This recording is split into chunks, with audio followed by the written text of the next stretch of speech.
this weekend. That's right. We talked about Adrian Peterson at Oklahoma. They take on the Cornhuskers in Lincoln as kickoff approaches. It's a morning kickoff there in Lincoln. Peterson out there, but not with the shoulder pads on. Don't get alarmed. They say he's still expected to play, but how well can the guy cut? He hasn't been much of a factor in the last 4 games. We talked about it the first time since the Kennedy administration.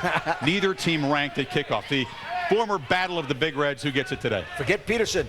Oklahoma wins this one with great defense over Nebraska. I think athletically Oklahoma has the advantage, but I just think Nebraska playing in Lincoln still matters in this game, and I think Nebraska's going to find a way to get it done. Offense will outscore Oklahoma. If that happens, the Cornhuskers are very much alive in that Big 12 North race. They have to visit Colorado at the end of the season. All right. Welcome to college football on ABC. And you can tell by looking at these fans that it doesn't matter that Nebraska and Oklahoma aren't what they have been in recent years. When these two teams put on the helmets and get ready to go against each other, people get fired up. 1961 actually was the last time these two teams lined up against each other with neither team ranked. John Saunders, Craig James, and Aaron Taylor. But as I said, when it is Oklahoma against Nebraska, all of a sudden, you know, your ears perk up, your eyes get big, and you get ready to play some big football. John was ready. He was perked up, and I'm perked up too, because this is going to be a good football game. Whether or not these two teams ranked doesn't matter. What does matter is that Oklahoma, for as much heat as they've been taking, is still playing championship caliber defense. They're third in the nation against the rush, only giving up 76 yards per game. And a big reason because of that, they got a good defensive lineman, Dusty Dvorak. Watch him today as he plays, guys. He will cause havoc in that Nebraska run game. You changed up what you were going to say. You were going to go with ranking schmanking. Ranking schmanking. Right, Throw him out. Let me talk about ranking schmanking right now. We're talking about the quarterback at Oklahoma. Red Bomar is a talented individual. We have to trust that Bob Stoops has put a guy there who's capable of winning football games. He's coming along. He's had some experience now in his back pocket, and he's going to need that. This is a football team that's not that bad. Their 3 opponents who beat them are a combined 21-1 on the season. 1 loss. TCU gave up 2. SMU. Attaboy, you got it there. Woo, glad you listened. Hey, man, Oklahoma has to play today. Their offense with Adrian Peterson, if he's healthy enough, that's going to be the difference. All right, let's take a look at the BC.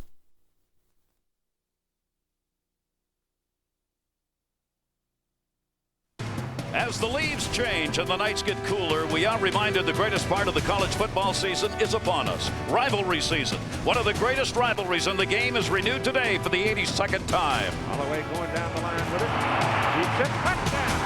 And Dean Blevins is the quarterback. He pitches it to Peacock. Great players, legendary coaches have defined this matchup. Rodgers takes the ball at the 30. He's all the way home.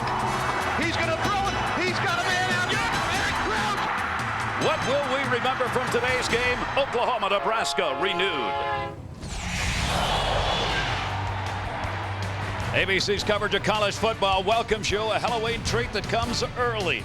Here on ABC, we bring you one of the great rivalries of all time. It will be a sea of red. That's a tradition here in Nebraska. Barry Switzer will be joining us later. Oklahoma and Nebraska, they have played so many football games that have mattered so much. And today they go at it one more time here in Lincoln, Nebraska. Welcome, everybody. I'm Gary Thorne. Delighted to have you with us. These two teams are used to battling one another for national titles. Combined, they have had 96 All-Americans in their history. But for the young players who go out there today, it's about becoming part of the great tradition of this magnificent rivalry. And there are things at stake. Bowl bids, a chance at a Big 12 national championship game for Nebraska. That's what's going on here today. But to be part of the history, Ed Cunningham. Well, Gary, we're at the 10-year reunion of the 95 team, the national champions, arguably one of the best teams in college football history, who ended the season in the Fiesta Bowl with a 62-24 win over Florida. A lot of people thought that game was going to be closer than it was. Tommy Frazier, Lawrence Phillips, they dogged Danny Warfel all day, made him throw picks, interceptions, and one of the greatest runs I've ever seen in my life was Tommy Frazier's win to really seal this victory. 12 national championships between Oklahoma and Nebraska is why this is such an important game. And for more on the importance of that game, let's go over to Mark Morgan. I'm standing on Stadium Drive just outside Memorial Stadium. As you can see, it's a sea of red as these Nebraska fans get ready to welcome Oklahoma for the first time since 2001. Now, the last time the Sooners won here in Lincoln was November 21st, 1987. In that game, Nebraska led at the half by a score of 7-0. In the third quarter, Oklahoma's Anthony Stafford scored on this 11-yard run. Then, a little later in the third, Patrick Collins of the Sooners went 65 yards for another touchdown. The Sooners would add a field goal, and Oklahoma won that game by a score of 17-7. But Gary, the Sooners have really struggled offensively in recent years here. In fact, Oklahoma has averaged just 7.6 points per game in its last 5 visits to Lincoln. And these are offenses that are in transition as Oklahoma takes the field here in Lincoln, Nebraska. This has always been a crowd that appreciates great football. They do it at the end of the game, though, because at the start, it's all about red. Ed and I will take a look at the keys to this game when we come back. There are the helmets that'll be put on these young men's heads, and away we go with Oklahoma getting set to go against Nebraska. It's mostly sunny here today. The high is expected to be about 69, but take a look at that wind out of the south. 26 miles an hour with gusts up to 32. That could play a part in this game. As you look at the field, it'll be blowing right to left. Has already made one decision here in this game. Yeah, Oklahoma deferred, so they're not going to get the ball to start the first or second half. For Oklahoma, don't force the ball. Rhett Bomar, the freshman quarterback who's been starting since the second game, tends to turn it over. He cannot do that in a big game and adjust on the fly. Defensively, they're going to see a multitude of shifts and motions by Nebraska. They got a young secondary that just has to be able to pick it up. For Nebraska, offensively, because of that young secondary, they're going to need to take some shots. Zach Taylor is going to need to go down the field. He won't be able to do it here probably in the first quarter because the wind is a factor, but go over the top a few times. And on defense, know the personnel. If Adrian Peterson is able to play it, look in warm-up said he will be able to play, you're going to get more downhill running. If it's Gutierrez or Jones, you're going to see more side-to-side gun run type of stuff. Well, for Bob Stoops, it's his 7th season, 71-15 the numbers. He led Oklahoma to that 20-game win streak they had, 2000, 2001, and the national champions, along with 3 Big 12 titles. On the other side, these two getting to meet one another yet another time. Bill Callahan, he is 10-8 in just his second season. Former head coach of the Raiders, assistant coach in college and at the pro ranks, and both of these coaches instituting new look offenses. Well, for Bill Callahan, he's not just changing the offense, he's changing the entire culture, almost of the entire state going to the West Coast. So many people in this state used to years and years of power option football. Not anymore. Garrett Hartley for Oklahoma will be kicking off. He has the wind at his back, and that is going to drive it right through the end zone. So it'll come out to the 20. So the wind, in fact, did affect the decision that was made by Oklahoma. Nebraska is going to get the ball a couple of times, first half, second half, because Oklahoma wanted that win. I always wonder about that. I just don't know about giving a team an added possession in the game by that choice. The wind is, there's no doubt, it's a major factor, but Zach Taylor, who's been so much better in league play than he was at the beginning of the season, he's going to get the wind at his back in the second quarter, and then they're going to get the ball to start the third. Corey Ross wears number 4. He is in the backfield. He is their both runner and receiver, leaders in those departments on a per-game basis. He's flanked on the left side. They go to the 8, and a sack back to the 10. That didn't take long. Kelvin Thibodeau, the senior, 251-pound defensive end, starts it out with a sack and a loss of 8. And this is something that last week against Missouri was a big problem. Just gets right inside. Lyndon Murtha, the left tackle, making his first start. A freshman getting the start over Fumatu Thomas and just got beat to the inside. This offensive line for Nebraska has been a problem. That will be carried by Russ, but not very far as he's taken down by Rufus Alexander after a gain of only 1. Let's take a look at the Outback Steakhouse starting lineups in this game. The backs and receivers, Ross, as we said, and a primary receiver, Terrence Nunn, Swift, Phillips, and Todd among the starters. This offensive line's really going to be tested here today. As we said, they have given up 16 sacks now. They've got to hold, especially in long down situations. And this defense for Oklahoma now with 3rd and long, they can really pin their ears back. And this defensive front, listen, they've had their troubles in secondary, but they still have the guys who can get it done up front in pass rush. Nate Swift and Nunn are both in there. 3rd down, they run the screen to the near side. Ross gets it up to the 20-yard line near the original line of scrimmage. It is a gain of 8. Lewis Baker moved in and put the hit on. So on that third down, they're just back to the original line of scrimmage. Ross has got to, he had a run earlier. They're just going to run the screen. When these guys come out, he's got to look back to the inside. Instead, he runs right to where the safety is. He's got to see where the late blocker was coming through Kurt Mann, and he just never got over there. Tough kick into the wind here. Coe's going to do the kicking. He averages almost 45 yards a kick. He is 9th in the nation. This one will come from the 10-yard line, and it is a shank squib at midfield. It goes out of bounds at midfield, no return. He was obviously trying to keep that kick out of the wind and a line drive, and instead it went off the side of his foot. A 31-yard kick. It's just like in golf. When it's breezy, swing it easy. Don't try to kill it. Don't you? We write that one down. Too much into it. All right, we're going to get Peterson, number 1. You saw coming out to play some offense. We'll get to him in a minute. For the Sooners, they will start with Rhett Bomer, who took over as the starter in the second game of the season. Adrian Peterson, number 28, is in the backfield. They fake to him. Bomer rolls, looking deep. It's going to be caught for a first down and out of bounds at the 35-yard line. So they start by going to the air, looking deep on that one. Malcolm Kelly, a 14-yard gain. We will see Peterson start, but a lot of other running backs will be involved. Reynolds, Moses, Wilson, and Thompson. Outback Steakhouse bringing you the starting lineups. The offensive line, they have done a pretty decent job this season in protection and opening some holes. They'll be asked to do that again today. They want to establish the run. However, they start with the pass, and they get a first down at 10. Now, Gutierrez has come into the backfield wearing 21 out of the shotgun he carries. He'll be taken down at about the line of scrimmage. There'll be no gain. Adam Ickerson on the tackle. The defense for Nebraska. They are 9th in rushing defense, 64th in pass defense. Carricker puts on a tremendous rush from that defensive end. Adam Smith and Moore will be up front. In the back, we're going to be talking about McEwen, number 13. He is their leading tackler, and he plays a tough game. Bullocks will be involved in a lot of blitzes in this game as a cornerback. Peterson back into the ball game. We're going to shuffle these backs in and out throughout this game. Second man through. Peterson on the carry. 30. He's got some room at the 20. Down to the 10. Cuts back inside. Touchdown! Apparently the high ankle sprain isn't so high and isn't so sprained anymore. Wow. A 36-yard touchdown run. Adrian Peterson, who did not play against Baylor last week, takes it in for the TD.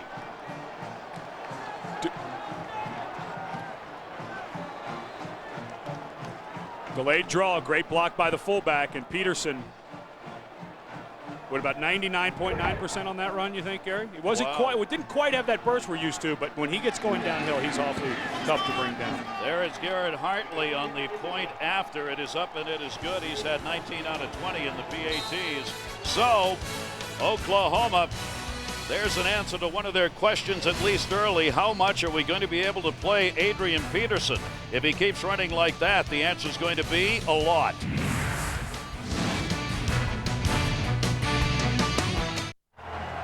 For Adrian Peterson, that is his 7th touchdown of the season, and for the 4th consecutive game, Nebraska has had the opponent score on the first series against them. That's ugly. Here's our Nissan Drive summary. Peterson, who's been suffering from that ankle sprain, did not play last week against Baylor, but this week at practice, he felt the best he's felt since he sprained it against Kansas State. Still not quite 100%, but you could see it looked like he was going to get tackled at about the 3-yard line there, and he just has so much strength. He can finish each run. Here is Hartley again. He's got that wind to his back, and once again he's going to drive that through the end zone. So once again, Nebraska, who went 3 and out the first time around, starts at the 20. You know, a lot of coaches script their first 15 plays, and Bill Callahan's one where he wants to see what against all the different formations. It has not been working very well. You already mentioned that they've fallen behind 7-0 in 4 straight ball games, but they have yet to score a touchdown on their first drive. Now they're into the wind, so that didn't help with the 3 and out, or the sack didn't help either. But things just not going so well with the script that he's writing up lately. Zach Taylor, they run out of that eye, and at the line of scrimmage, there'll be no gain on that one. And boy, you got a fired up Sooner defense here, as that was Cody Glenn, a power runner. You take a look defensively, this is a magnificent front. Dusty Dvorak we'll talk about today, but he will lead them in getting into that backfield. Their linebackers, all three outstanding. Alexander is their leader in tackles. Latimer Ingram involved as well. And the question is going to be, can this Oklahoma secondary shut down the passing game? If there is a weakness, that may very well be it. A 2nd down and 9 for Nebraska with 3 receivers to the left side. They'll run Ross that way. He'll get over the 25 to the 26-yard line for a gain of 5. Rufus Alexander, the hit on Corey Ross. Let's check in. What's going on elsewhere? John. Gary, the BCS Spotlight game presented by ADT Update. Troy Smith looking for Santonio Holmes. Has him on the sidelines. Oh, defender falls. 41 yards. Ohio State strikes first. 7-0 over Minnesota. Gary. All right, John, thanks very much. John will keep us updated on the other games going on. Slotted to the near side. Another 3rd down, 3rd and 4. Cutting across at the 30. A big-time hit. It is incomplete. It would have been completed, but DJ Wolf moved in on Terrence Nunn and knocked it away, and it's 3 and out again for Nebraska. And Wolf, a converted running back who's already got an interception return for a touchdown on the year. This ball thrown just a hair late by Zach Taylor. Wolf is looking in the backfield in zone coverage. He had released the receiver, and that would have been a 1st down had Nunn been able to hang on, but I don't know anybody could hang on. That's a nice hit by a former running back. He got turned around and never got a chance to get the legs going. So Coe again will have to do some punting, trying to keep it down. He does. That's a beautiful wow, kick what a with kick. Stiff wind. What a kick. That is going to go all the way back to the 16-yard line. So after he shanked the first one, Sam Coe is 9th in the nation in punting. Went 58 yards on that. A flag is down. And we'll see what the call is going to be with the ball, for the moment at least, spotted at the 16. We have a sideline warning on Oklahoma. Steve Juszczyk apparently not liking some of the sounds coming from the side, or it may have been some of the players had moved out of their box locale and gotten onto the field too early. We're not sure. Yeah, that's what it was. You see, he's pushing everybody back. Some of the guys got out of the field. Fans here wanting their defense to get it going. Adrian Peterson is going to be in the backfield. Looking over the middle, that's going to be incomplete. Batted up in the air. That was almost a freebie right there. Good play by Tedke. Well, it's been a really tough year for Adrian Peterson. Game number 1 against TCU, when they're trying to sort out their quarterback problems. He gets the right ankle, and then in the first quarter against Kansas State, and he was really running well. He finally recovered, it looked like, from the first twist that he had, but he goes down, and he's been fighting that nagging ankle injury ever since. And with a new quarterback, they really needed the second-place Heisman Trophy guy from last year to step up. They look over the middle, lob one down to the 40-yard line. That is going to be overthrown and incomplete. The attendant was Malcolm Kelly, a freshman wide receiver, but he had no chance on that one. And for a guy who was second in the country last year with 1,925 rushing yards, he's just not been very effective. And you can imagine the way this guy runs with so much power. He's not a back and forth guy, but he has to be able to push off that ankle. And the coaches have said he's been just fighting through and fighting through. And you asked the other day, does there come a time when you say just rest him for a while? And that's kind of what they decided to do last week against Baylor. So they get their first big 3rd down play. It'll be a 3rd down and a 10. Nebraska's been tough against teams 3rd down, only 26 completion rate. That one is going to be incomplete. No flag. 25-yard line, and Daniel Bullock's nice coverage. Bullock's in his 29th start dove in front of it. It'll be an incomplete pass, and it'll be a punting situation now for Oklahoma. And this is one thing that Chuck Long, the offensive coordinator and quarterback coach at Oklahoma, has been working with his young quarterback Bomar. Sometimes he's just a little late on his throws. He's still trying to make that leap. Remember, he's just a redshirt freshman from the high school level to the big-time Big 12 level. Kick's going to come from about the 5-yard line, as Cody Freeby will be doing the kicking, and it'll be Courtney Grigsby standing back. He drives that one with the wind carrying it all the way back to the 30-yard line, up to the 40. Grigsby's got a little room. Nice return. He gets it over midfield. DJ Wolf putting the tackle on a 54-yard punt with the wind at his back, but a 20-yard return. Good field position coming up for Nebraska. Nebraska with a packed house again on hand. 7-0 Oklahoma scoring on their first drive. Coming up, second half of our college football doubleheader. Most are going to see Iowa State take on Texas A&M. Others will see Purdue, Penn State, Maryland, Florida State, or Washington State, USC. It's coming up next right here on ABC Sports. Check your local listings. Well, every year in the Pac-10, one team has scared USC that no one expected to. Last year it was Stanford, and I get a feeling it might be Washington State this year. Saw Dane Todd, 41, the fullback, move back. They send the man in motion from the left side. Zach Taylor, good field position for Nebraska. Run out of that eye, second man through. Corey Ross will have a 3-yard gain as he spun away. Corey Bennett, the redshirted freshman, moved in, put the hit on Ross. Well, we already know that Nebraska is into the wind, and Zach Taylor, who grew up in Norman, Oklahoma, his father Sherwood played at Oklahoma, so a little bit of a different game for him. He needs to be very careful. Even though it's a little bit of a suspect secondary for Oklahoma, you just have to throw, and you have to concentrate on the ball coming off your hand right. If that ball wobbles at all and you're throwing it out, it could be a pick the other way. They send Mario Lucky to the near side. Going to run for that first down, not quite. That'll be the 42-yard line, a 5-yard gain. And let's check in with one of the former heroes here, Mark Morgan. Gary, thank you very much. Mike Rozier, Heisman Trophy winner for Nebraska back in 1983. You told me moments ago this is the first OU-Nebraska game you've attended since you left school. Why? Yes, it is. I don't get back here that often, you know. I do like autograph speaking engagements and stuff like that back here, but now as far as football games, no. We're going to watch this play and come right back. He's watching this one. This is going to bring up a 3rd down and 4. Shift it to the strong side. The linebackers adjust. Marlon Lucky is in there on the carry. Dives ahead, not close to the first down though. And they put everybody over there to block. Rufus Alexander on the hit. Mark. Mike, why is this rivalry such a big deal? Why does it mean so much to these two schools? It's a big game. Since I've been in high school, I'm in Oklahoma and Nebraska doing Thanksgiving games. I used to watch them back when I was a kid. And since I got here in Nebraska, it's a big rivalry game. I don't care whoever's losing this year, whatever, it's a big rivalry game. Everybody gets up for this game. One final thought, you ran for over 2,100 yards and scored 29 touchdowns in 1983. What's your fondest memory of that season? Win the Heisman Trophy, I guess. And give it to my mom. Oh, cool. She still has it? Yes, she does. Great to see you. Enjoy the game. Oh, thank you. Oh, mercy. That coverage, that ball is free down there at the 1-yard line as Terry Green got back on a 43-yard kick by Sam Cole, but more importantly, did they stop it or not? You see it was touched 2 or 3 times down there at the 1-yard line. They're going to bring it out. Here's the key.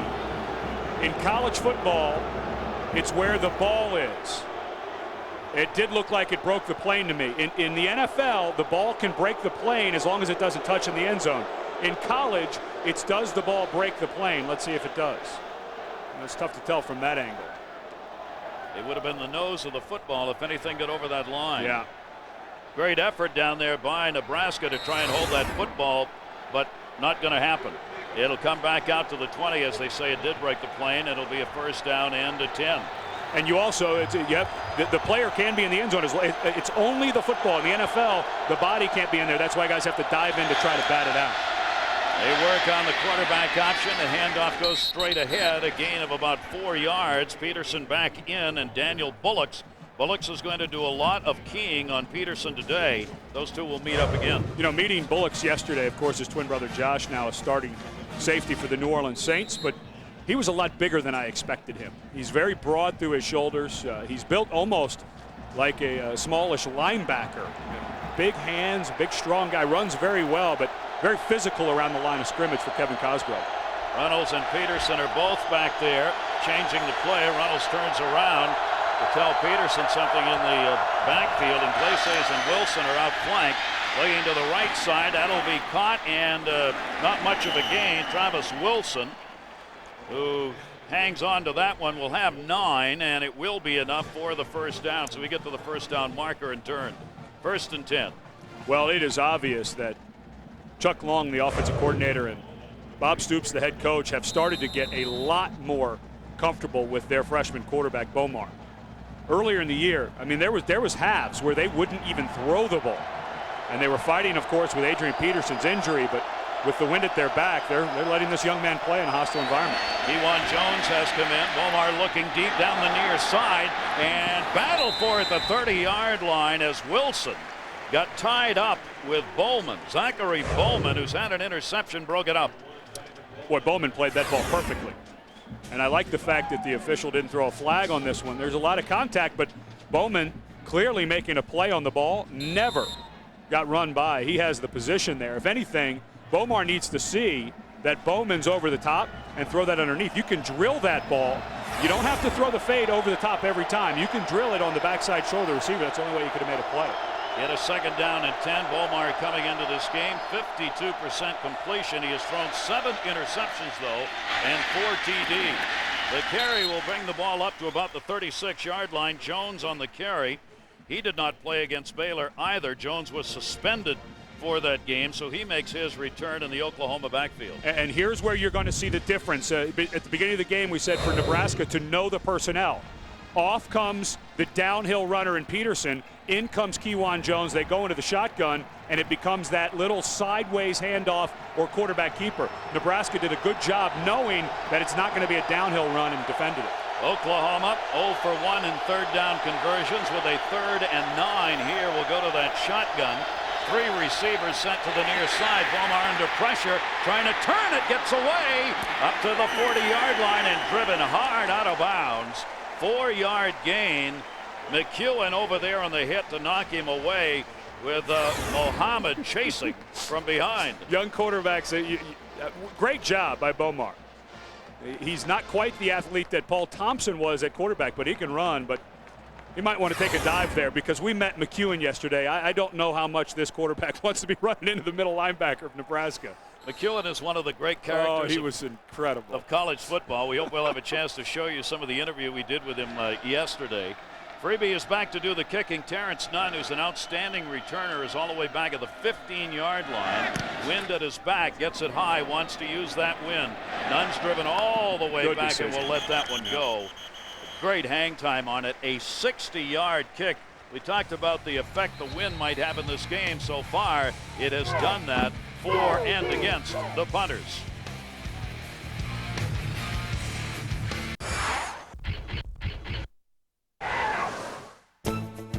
Here goes Keith Jackson, the tight end, on a reverse, gets a block on the corner and races into the open. It's now a foot race. He's got an open field in front of him. He's running out of gas. He scores.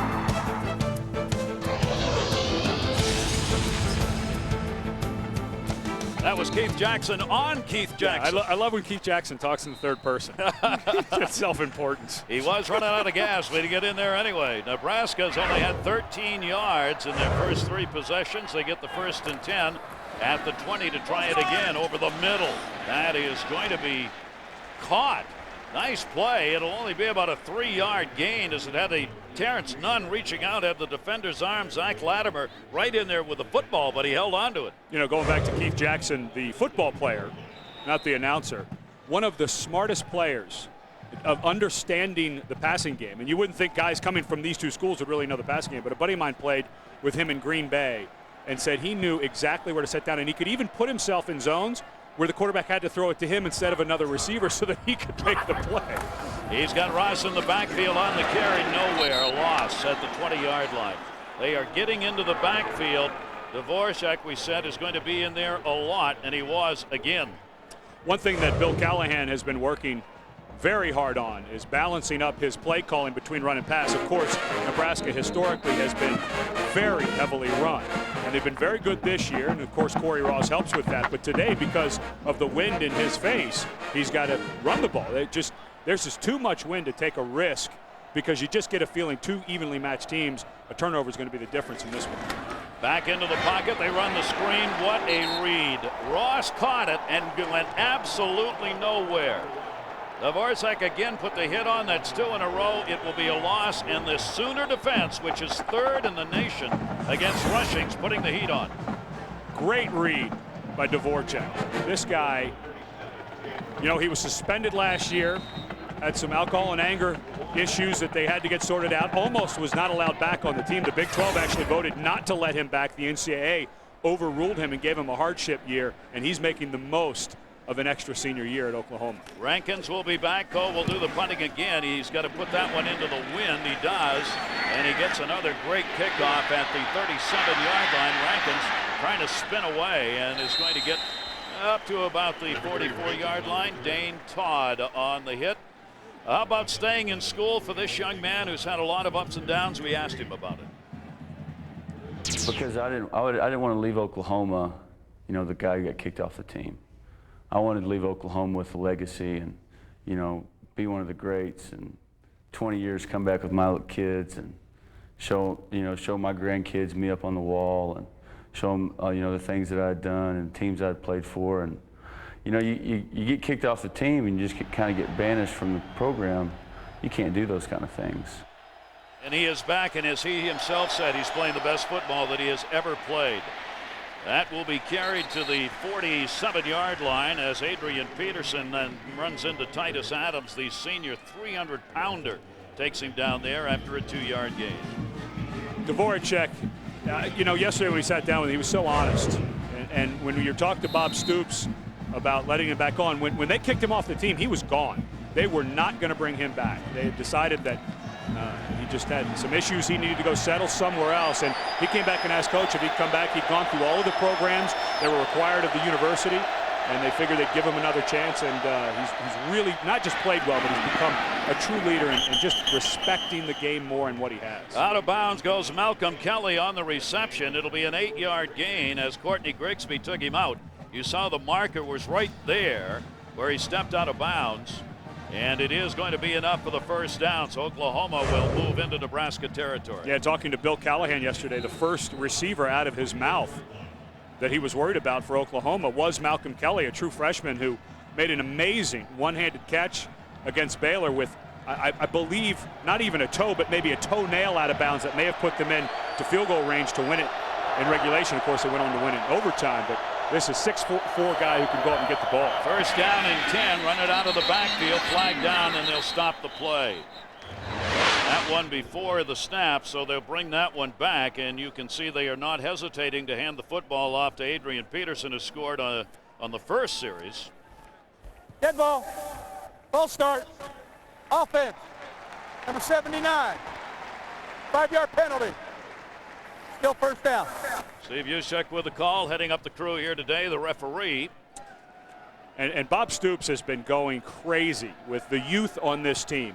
You know, everyone's talking about this team being down. They have 3 losses this year, and the teams that they've lost to have combined 1 loss. That's TCU, UCLA, and Texas, of course, undefeated. But just little tiny mistakes. Last weekend against Baylor, they had a Joe John Finley, the tight end, jumped off sides down on the 1. They had to settle for a field goal instead of a touchdown. That probably would have put the game away. Just little tiny mistakes from the youth. First down and 15, maybe checking this one up along the line of scrimmage. You see the blitz is on. May have read that. Goes over the middle. That'll be complete at the 30-yard line for a first down. Malcolm Kelly. Kelly got in front of Courtney Grigsby and hauled that one in. And a great check at the line for a 21-yard gain. You know, you asked Coach Stoops about the change at quarterback. You said, Coach, I know it was a few weeks ago, but why the change? And he had a great answer. He said, you know, Bomar and Paul Thompson were so close through spring and through the fall, but it was that close and Bomar hadn't played yet. So we figured for upside potential and going on in the program and the ability of Bomar that we've seen, and that's what the coaches saw. That's a great throw. If he can settle in and become that type of quarterback, it starts to make sense why they made this choice. Bomar guns that one off to the side. Not a lot of room, though. Again, Malcolm Kelly, who obviously is becoming a favorite receiver, hauls that one in for a 3-yard gain. Tomorrow night, 8:30 on ESPN, you will see the Bills take on the Patriots. Teddy Bruschi is going to make his return months after suffering from a stroke. Kind of a surprise. He's going to be back on Monday Night Football at 9 Eastern ABC. Alan John, they will be heading to Pittsburgh, as you'll see the Ravens going up against Pittsburgh. Good drive here by Oklahoma. Peterson scored on their first drive. They get the second down and 8 with the ball at the 28-yard line of Nebraska. Nebraska looking to the near side to shut it down in the middle, forcing him outside. He can't get anywhere. Good work. Peterson just had nowhere to go. Tried to find a hole, and they strung that out down the line. We'll check in again with John Saunders. John. Well, Gary, in the Taco Bell update, Lawrence Maroney with a couple of big runs got Minnesota going and on the board, but then they had to kick the ball off to Ted Ginn. He fields it on the goal line and takes off 100 yards untouched. You see the speed. He's been a great playmaker today. Ohio State leading Minnesota 17-7. Can't go any further than that, John, on the old football field. All right, a big third down here. Bummer looking to the sideline. That's going to be intercepted. No, incomplete as it bounced away. Good chance for Green on that. A converted running back who knocked that one down. That's the second big play that he's been involved in. Well, and it's a young quarterback that you have to take the bad with the good. He just does not see the underneath coverage as the receiver goes out. He has to know that they have it layered. It's a bracket. It's an over-under bracket. He does not recognize the coverage and makes a horrible throw. This is going to be a 44-yard field goal attempt by Garrett Hartley. He had a 52-yarder against Texas. He's got the wind with him here, and it is off to the right, no good. So Hartley does not convert. He is now 12 out of 18 in field goal kicking this season. A career high 3 for 3 last week against Baylor. Earned him some honors for special teams, but this one is wide. And Bomar's going to run over there and pick up the phone and talk to old Chuck Long. Of course, Chuck Long played with Bob Stoops at Iowa. Go right to the headsets. The coach wants to talk to you. Just didn't recognize the coverage, and that's one of the things that they've really been working on him. You know, he had so much success in high school, and he's still trying to make every throw and every play. He has to realize sometimes it's better just to throw it away and live for the next play. See if Nebraska can get their offense going here, as it has been a struggle so far today for this team, which has struggled offensively all season long. Zach Taylor under center, second man through 30. Ross pounding it, gets up to the 35-yard line. Reggie Smith after an 8-yard gain on the tackle. Corey Ross was the only back last year to run for over 100 yards against Oklahoma, at 130 yards rushing. And he's that 5'6", 195-pound guy. He's so diverse in this offense. Looks like we have a timeout for Nebraska, but this guy's so diverse in this West Coast offense, can catch the ball out of the backfield. Oklahoma's going to use the timeout. They've got the lead. Sea of Red here in Lincoln, 77,438, the 274th consecutive sellout, an NCAA record extended again. Well, Bob Stoops took that timeout hoping to force Nebraska to punt into the wind one more time before this first quarter runs out and they flop halves, but they flop sides, excuse me. But when you pick up 8 yards on that first down, I think you got to save that timeout. I don't know that you're going to get what you want when it's 2nd and 2. All right, we'll see what they do with it here, whether or not, in fact, they can get that kick, depending on what the offense does right here. Zach Taylor, whose parents, both of whom, involved in Oklahoma football. Now here he is playing quarterback for Nebraska. Mom and Dad on hand watching this game, and, of course, cheering for the blood that runs thicker than the colors. And there'll be no gain on that one. Boy, what a swarming defense we have seen so far. Zach Latimer, who leads the team in solo tackles, moved in on the hit. There's nowhere to run here. And Oklahoma takes another timeout. Boy, in a game that you get a feeling is going to be this tight, do you really want to waste timeouts? I mean, Cook has already kicked the ball into the wind effectively. The first one was okay. The second one was a great kick. So I just don't know how much you're gaining by giving away 2 of your timeouts here with 57 seconds left in the first quarter. That's what they have done, and with 57 seconds left to go, we'll see whether it prevails or not. Set the stage on this one, Ed, for what matters here. These two teams, of course, in rivalries generally where national titles have been up for grabs. It's not the case this year, but both of these teams hope to have bowl bids, and certainly, at least for Nebraska, the hope that maybe a Big 12 championship game can be part of it. Yeah, the Big 12 North is going to take a while to sort itself out. Colorado, Missouri, Oklahoma, Kansas State, all of the teams are still in it. So Nebraska can't stub their toe again. One more loss in the Big 12, and I think Nebraska is probably out of the race. But right now, they're still in the thick of it. On this rivalry, Bob Stoops, what do you think? I think it's important that our players understand our traditions and history, the great players, coaches before them, and what has happened and how they won Big 8 championships or Big 12 and how they, and in these games, how they perform. So I think it's part of being at Oklahoma or being at Nebraska that you understand that this is what's been before you, this is how this has been played. Both of these coaches have used that this week. A 3rd down and a 4. They have not converted in 3rd downs yet. 0 for 3 over the middle. And Mama, does he want that one back? He had that right in his hands. Oyetagecho could have run probably to the end zone without anybody touching him, and he just couldn't hang on. Well, and Taylor does not see the corner coming back. Oyetagecho does a great job of backing off. He's got the swing route in the flat, but all he did was peek back in and saw Zach Taylor, and the wind slowed that ball down long enough. That's a catch he's got to make, though. Oyetagecho with the opportunity. Not so, but it does bring up that punt. They wanted the punt to have to go into the wind, and that's exactly what it's going to be. The kick by Coe, a line drive shot, handled at the 34-yard line. Rankins trying to find some room. That's a fine return. He gets it up to the 45-yard line. Rankins didn't have a lot of running room there, but is able, after a 34-yard kick, to come away with 11 yards before Dane Todd took him down. Well, now let's see if Oklahoma can take advantage of using those 2 timeouts. Let's take a look at our drive summary presented by Drive Insurance from Progressive.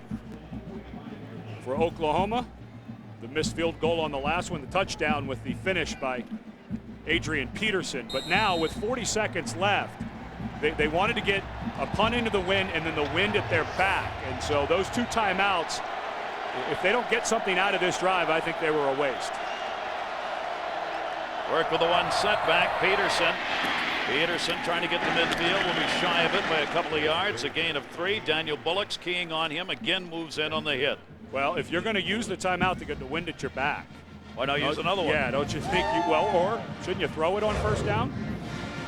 Put it on the ground. Yeah, you're about to go into a spot where you're not going to be able to throw it very effectively, especially with a young quarterback who's not used to a bunch of different types of environments early in his career. I'd have to throw one with this wind at my back. Peterson, 5 carries, 46 yards, and a TD in this game. They will go to the air here on the comeback, incomplete.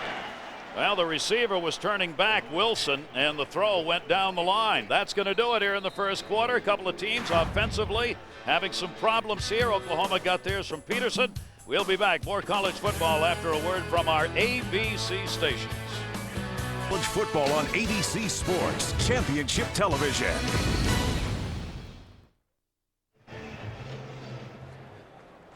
82nd meeting in this series. Oklahoma leads it with 41 wins, 37 losses, and 3 ties. Oklahoma won it in Norman last year by a score of 30-3, and they've got the 7-0 lead early in this game on the Peterson run. And now you've got a young quarterback going into the win. The timeout's used to try to change some of the field position.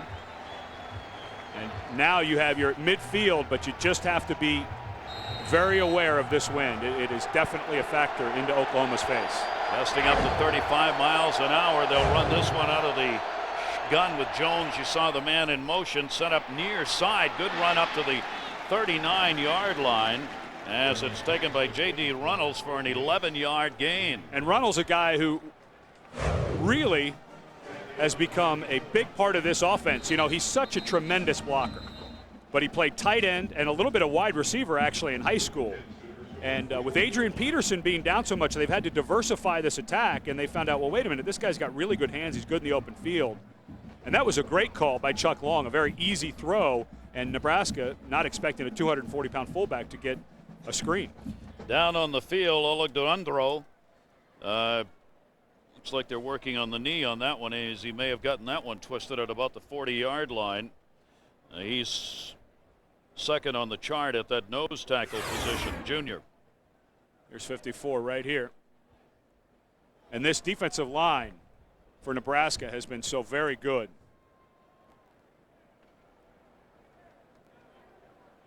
Oh, it looks like when he went to spin up, his weight continued, and maybe he tweaked his ankle as he went to spin up. He looked fine on the play, but it was when he was bouncing up that it looked like maybe his leg gave a little bit. He'll be coming out of there. Both of these teams have used a lot of players this year. Both are in a rebuilding process, have a lot of young freshmen who are getting playing time. So you'll see both offensively and defensively a number of position changes as we go along here. And a lot has been talked about the change of philosophy offensively. Well, Kevin Cosgrove came in, longtime defensive coordinator at Wisconsin. Bill Callahan and Kevin Cosgrove have been friends since high school. They actually went to Illinois Benedictine together for a little while, and Cosgrove went through a little bit of a chemistry problem last year. It was the third new coordinator in 3 years. And when we were talking yesterday to Bullocks, he was saying that, some guys at the end of last year were kind of doing their own thing. And that's changed around, people buying into the system. This guy's been one of the best defensive coordinators over the last 10 or 15 years in all of college football. So once the players started figuring out, wait a minute, yeah, this guy does know what he's talking about, they bought in, and he said, I've noticed that they fight back a lot faster from adversity. They bought in, they'll fight back. They're a little more competitive throughout the game this year. Sea of red chanting for their defense to get it going. It's going to be a first down and 10 on the handoff to the 40, and that's maybe down to the 39-yard line. Jones on the carry. Garrica moved in and put the hit on. That'll be a 2-yard gain. This great rivalry, great to have you with us here on ABC in Lincoln as Oklahoma and Nebraska go at it. We talked with a lot of these youngsters who are involved in this game, these young men who know that it's a chance to become a part of some great history. Peterson, the 36-yard TD run, is the only score on the board. Nebraska, you see 19 yards total. So they haven't been able to get the offense going, and another sack. And this time it's going to be Nebraska getting into the backfield. They'd seen enough of it coming the other way. Garrica has had 8 sacks as he moved in. Bo Rude in there to help out as he pushed the quarterback back. Well, here's Rude right here. Somebody blew an assignment. You've got 1, 2, 3 blockers for Oklahoma, and nobody comes down. That's just flat not knowing who to block, not knowing who's coming, and Rude finishes it, but it's a mistake up front by the right side of that offensive line, Quinn and Mesner, not knowing when to come down and pick up the blitzing linebacker. That is the nation-leading 39th quarterback sack for the Husker defense, and brings up long yardage, 3rd and 14 to the near side. It's completed, and not enough for the first down despite the stretch put on by Malcolm Kelly. He looks like he's going to be a little shy, a 13-yard gain as he tried to turn and run, but there was nowhere to go. Depend on the mark here, and they want to bring the chains in, so we'll see whether or not he had enough. Well, I'm pretty sure we all know what's going to happen. There was a holding call missed.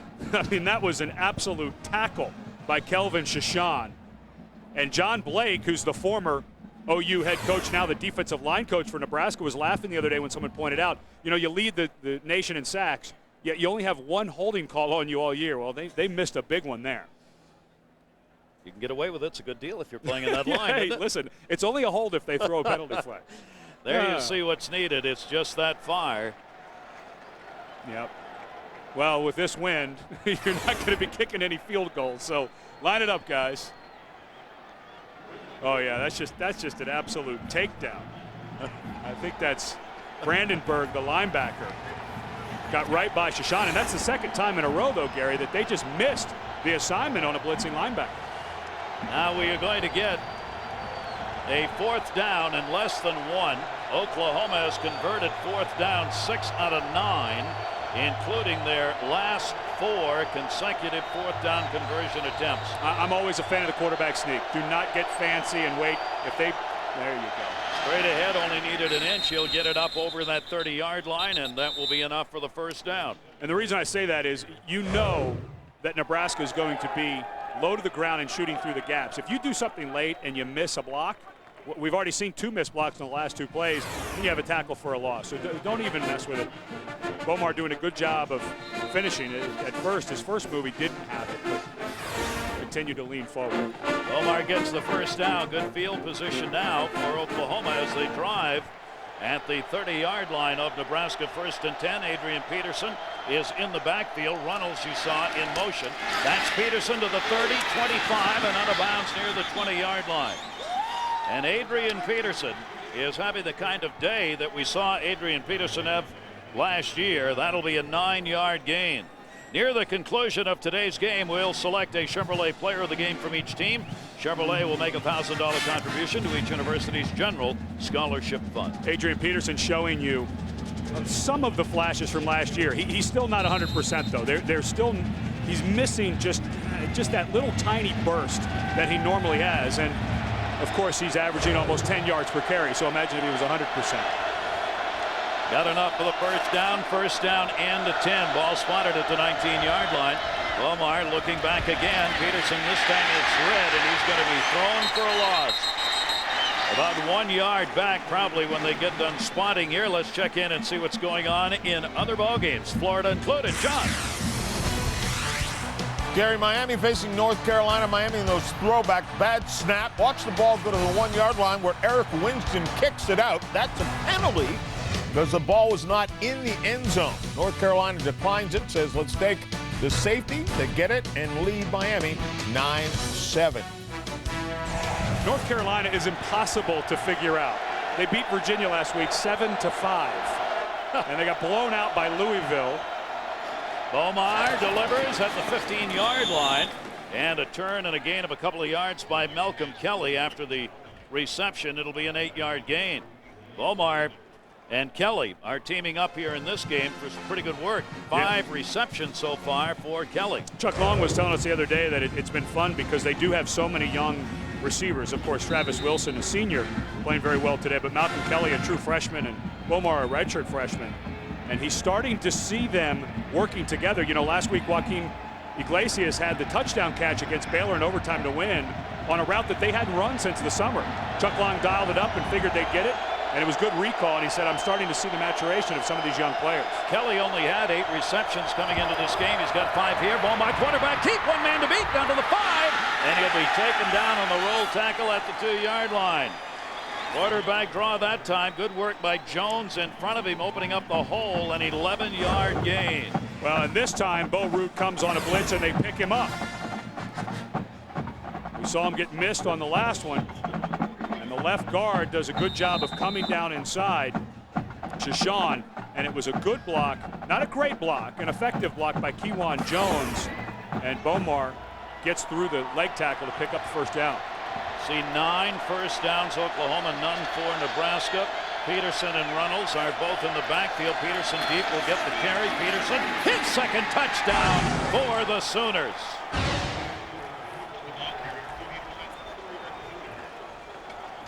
Little help from Joseph and Shashawn up front, who opened an enormous hole for the touchdown run. Well, this again, we've shown the runs out of the shotgun, how they kind of go sideways. When number 28's in the game, he's going to run on a straight. So it's Oklahoma putting the touchdown on in a drive that went 12 plays, 55 yards, and took 4-13. And Peterson has scored 2 touchdowns in this game. And there was some question, we talked to the coaches this week about whether or not to hold Peterson out again, as they did last week. They didn't. This is just track running, the zone play. And he, you know, if there's nothing there, he'll cut back. But that lane is just huge. And this is different than what you'd normally see. Ickes gets sucked to the inside. He's got to fill that gap. But it's just straight track running, a little different than what the other backs can do. When Jones is in there, or Gutierrez, you're going to see some more side-to-side stuff.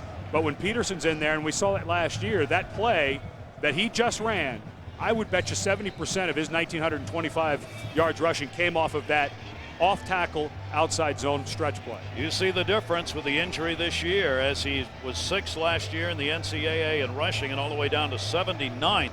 But boy, today he looks more like that guy that finished 6th. Green and Marlon Lucky. That one is going to be bounced. That's a tough one to handle. Picked up at the 15, 25, 30. Nebraska's got some room on the far side. Lucky couldn't make the turn, but a great effort to get near midfield. Garrett Hartley doing the kicking, but a 34-yard return, and Hartley had to come in as the kicker and take him down.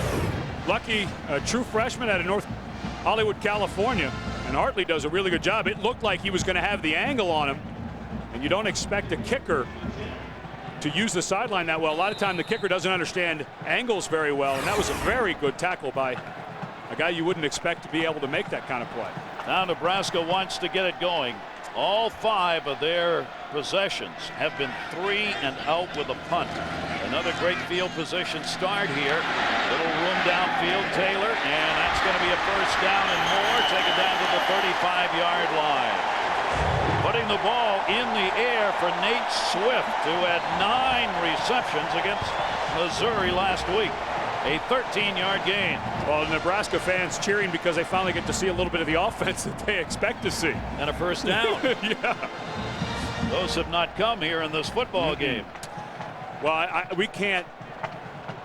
The equalizer for Oklahoma on that drive into the wind, of course, was one of the best running backs in college football, even with a half of a bum ankle. Lucky in the backfield, goes in motion on the first down at 10. Taylor back into the pocket. He'll step up. Doesn't want to carry a lot, but he will here. 30, 25. Driven out of bounds at the 21-yard line. Rufus Alexander after an 18-yard gain by Zach Taylor. All deep routes.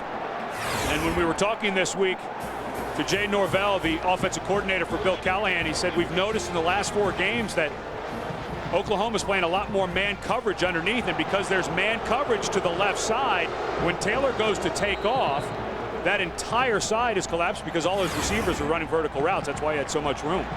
Now the Husker offense for the first time showing some life. Zach Taylor, the junior quarterback, first-year starter, getting that first down in this series on a second. And a little juke step, but nowhere to go with that one is Lucky. A couple of yards. Reggie Smith brought him down. Let's check in with John Saunders. John.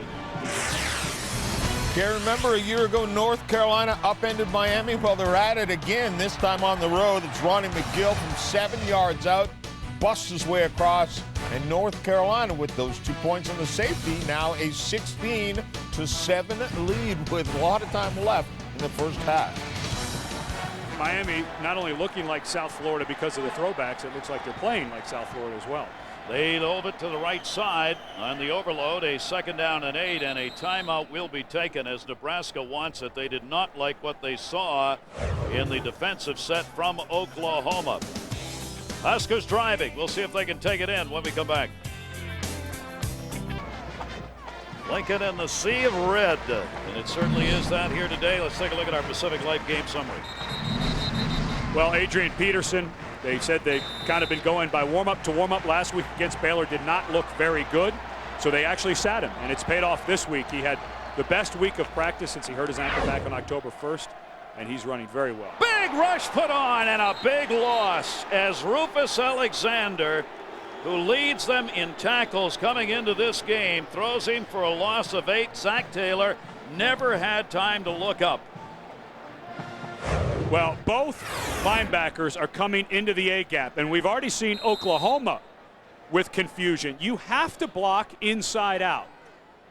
And that's actually the running back, Corey Ross, trying to get by the quarterback to get into that A-gap. I've always thought, let the running backs block outside guys. Bring your big guys down inside. They're closer to the quarterback. 3rd down and 16. Long way to go to get the first down, and he's not going to get close, and he is going to get pummeled for the effort. Zach Latimer, after a 3-yard gain, takes Zach Taylor down. So they do not move it any closer, and Oklahoma's got a player down on the field. Now time for the Aflac Trivia question this week. Who were the head coaches at Oklahoma after Barry Switzer and before Bob Stoops? I'll give you a hint on 2 of the 3. One of them's here, and one of them coaches at Florida Atlantic University. Hint, hint. Yeah, there's a visual cue. Like to throw the visual clue. Dvorak came off holding his left arm, and it had that kind of dangling feel look to it. Zach Latimer is the Sooner linebacker who is down on the field.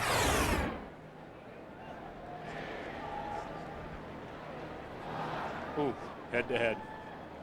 That happens so often defensive guys, they just constantly work on pursuit to the ball, and just trying to get there and finish off the tackle, maybe get some type of turnover, and that's just a really bad head-to-head collision by two guys, especially a 300-pounder going full speed towards Latimer. Well, Nebraska got into the red zone, but they got a 4th down and 12 coming up, trailing 14-0. We'll be right back.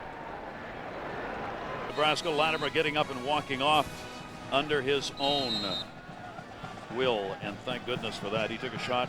You see him pointing to the neck. A 40-yard field goal attempt coming up here. Congdon is out to do the kicking.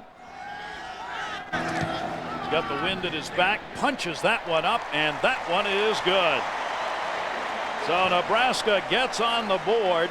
They are 24-31 getting into the red zone now, and have scored 13 of the last 14 times they've been there, and he's made 7 straight. And Nebraska needed that just to start feeling something about the offense in this game. And Congdon, one of the guys that, when the hire was made, that Bill Callahan was brought here, a lot of people thought, oh, you're going to get an NFL guy. What does he know about college? Well, Bill Callahan spent a lot of years at the college level, and everybody who knew, especially when he was at Wisconsin, that he was one of the best recruiters in the country. I mean, I've seen ratings that had all-time best recruiters, and they had him in the top 50. We've already seen Marlon Lucky, a young man out of California that's playing running back, and Congdon out of San Diego, California. So they're starting to get some of the work from Bill Callahan paying off. In the first class they only had 2 weeks to sign it, and they still salvaged it.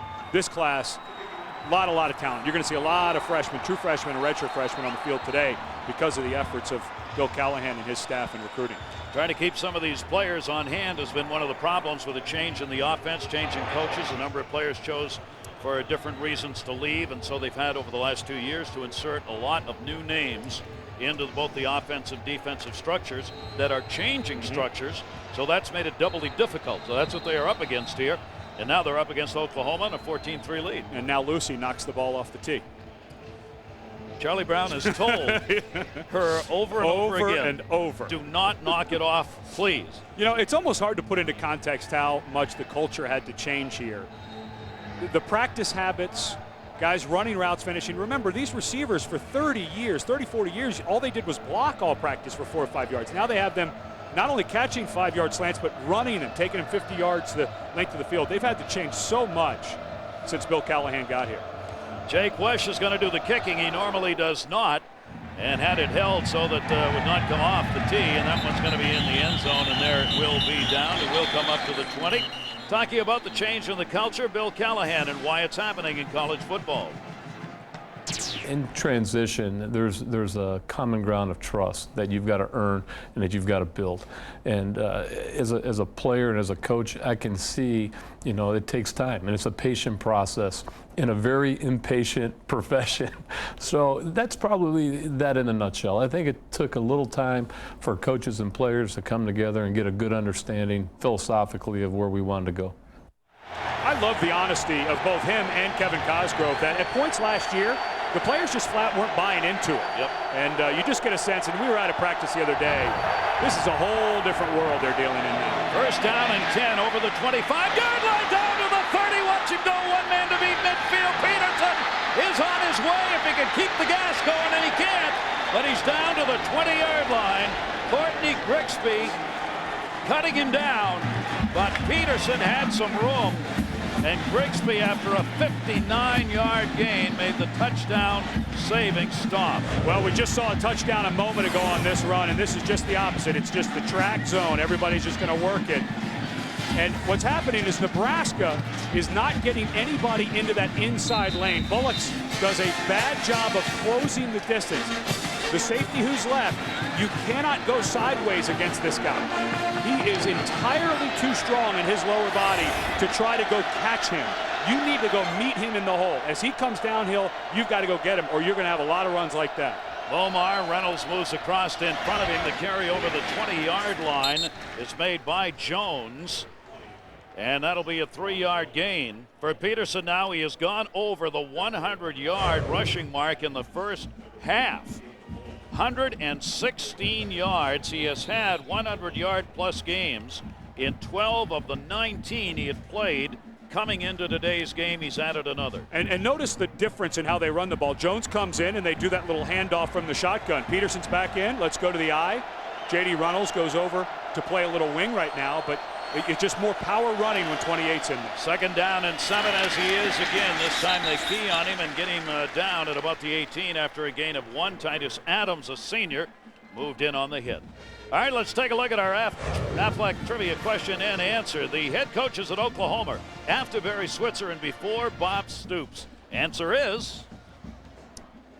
Well, it was a difficult time, and so we came up with this question. I think a lot of people forgot that Howard Schnellenberger came in for 1 year. Of course, Schnellenberger with all that success at Miami, and John Blake, who's now moved on and become the defensive line coach for Nebraska. 3rd down and 6 for Oklahoma. After that big run, 3rd down conversions, 2 out of 5 in the ball game. Omar looking into the middle, it'll be incomplete as receiver coming in from the left slot, stopped running. No, Iglesias was playing that left slot. He pulled up and the ball was in front of him. He went to make a cut. You know, they've got that field turf with the little pebbles, the little rubber pebbles in there. And Oklahoma came over here yesterday to try out this turf, and it's a little different. It's a very consistent surface, but until you're used to it, sometimes you have to learn how to make those cuts. The sophomore, Garrett Hartley, will be on to try for the field goal. Hartley's got the wind in his face. He missed from 44.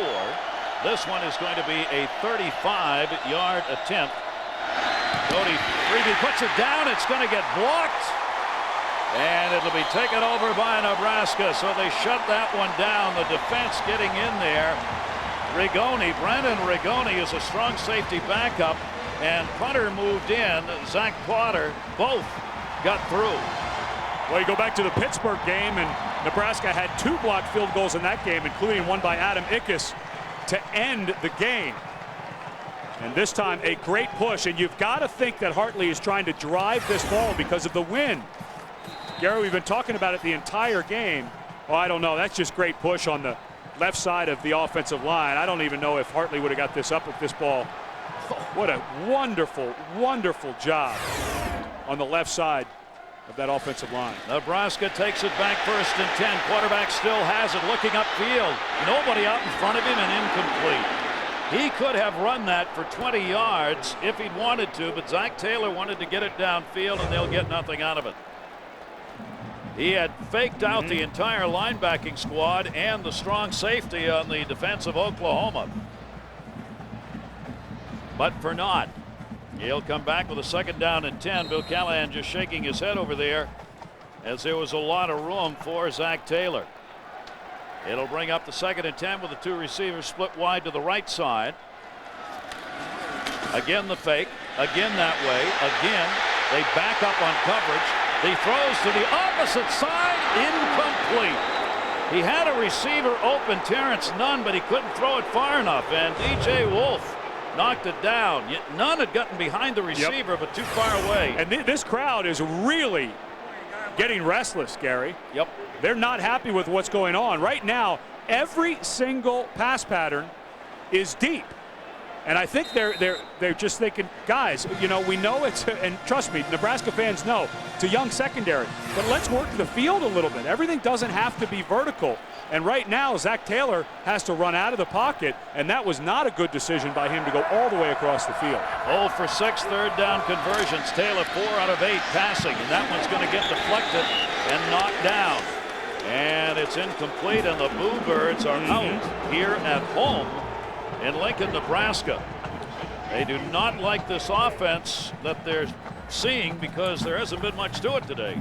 Well, I think going into the wind to the start gave them no rhythm. I just don't think that this offense has found any rhythm, and it just seems to me that, you know, the West Coast offense is built on short slants and everything else. Get the ball out quickly, and right now it's just taking entirely too long for these pass plays to develop. Going to put this with the wind to his back on this 4th and long yardage. The punt will come from the 10-yard line. Holmes, 23, 25, up to the 30, 35, and Oklahoma will get good field position at the 40-yard line. Bull Rudd moved in with a hit, a 58-yard punt, 19-yard return. Oklahoma on top, playing here in Nebraska. First down and 10 to go. Here's a hand up to Thunder, who gives it back to Mike Stuntz. He's going to throw it. He's got a man out there. 40. It is Eric Crouch. 15, 10, 5, touchdown! Yes! Stunts. Players on both these teams have been watching videos like that all week. Bill Callahan was running them here in Nebraska on the board during practice sessions when the team was taking a break. Just trying to inculcate these players with a history and a chance for them to be part, maybe, of a video replay like that. Oklahoma's got the football on a first down and 10, a reverse pitch. How about that one? That is Iglesias up to the 50. Iglesias gets spun around and may have a first down after all of that. Zachary Bowman went over there to get him. That is a play. If you mess up on that pitch, there's nobody back there to help out on a fumble. Well, you go back to that 0-1 game when Stuntz throws the ball back to Eric Crouch. Oklahoma tried the same play later in the game and didn't make it. And so, of course, Chuck Long's probably listening to the broadcast. He saw that, you know, this might be the time to run the reverse. They just showed the black flash play. Let's get this Iglesias on a reverse and see if they like that. Iglesias playing here today more than he has on the season for this team. Peterson is running out of that deep formation. Will bring the ball up to the 45-yard line. A gain of 3 on that one. And that's the kind of runner he is, and that's where they want to use him, when they can get him deep into the backfield and run straight ahead. You know, they didn't have Adrian Peterson during spring ball. He had shoulder surgery after a tough bruising freshman year. Sat out, and so a lot of the other backs just are different style backs, and they started developing the run gun offense, which, you know, comes from that Utah system where the quarterback takes it and either gives the handoff or gives out, and it's just a different running style. But when he's in there, it's true. It's like going back to 1987. You're seeing I formation, not a lot of this. Now he's out of the game, you're in the gun. He's had over 100 yards. That one's incomplete. 11 carries, 120 yards for Peterson on the day. That one, though, is going to be incomplete. Coming up, the Capital One halftime show. John Craig and Aaron will be along. The early game highlights, plus they'll introduce you to one of college football's most unique pep rallies, Texas A&M's Midnight Yell. That's all coming up here at the half. Great to have you with us here in Lincoln, Nebraska. The full house has not had a lot to cheer about so far. Oklahoma's been able to dominate on the offensive side of it, with Adrian Peterson coming up big in this game with the 2 touchdown runs. Here is a second down and a 10 from the 45-yard line of Nebraska out of the shotgun. Quarterback keep to the 40, and it'll be carried down to the 38-yard line. A gain of 7. Titus Adams, the defensive tackle, moved in on the hit. Bomar gets up favoring his left ankle. Paul Thompson remains the second-string quarterback, although they've started to allow him to play wide receiver. He's just too good of an athlete to keep off the field. But Bomar, a very tough, and everybody talks about how he's a perfectionist. Probably a little too hard on himself at times. J.D. Runnels, yesterday we were talking to him. He said, you know, we had to tell him, listen, it's not high school. You're going to make mistakes. Guys are going to make plays, but very tough, competitive young man. I doubt he's going to come out. 2 out of 7 third down conversions. Bomar's got a third down and 3 here. Peterson in, not going to make it. Good coverage by McEwen, number 13, who came roaring into that backfield.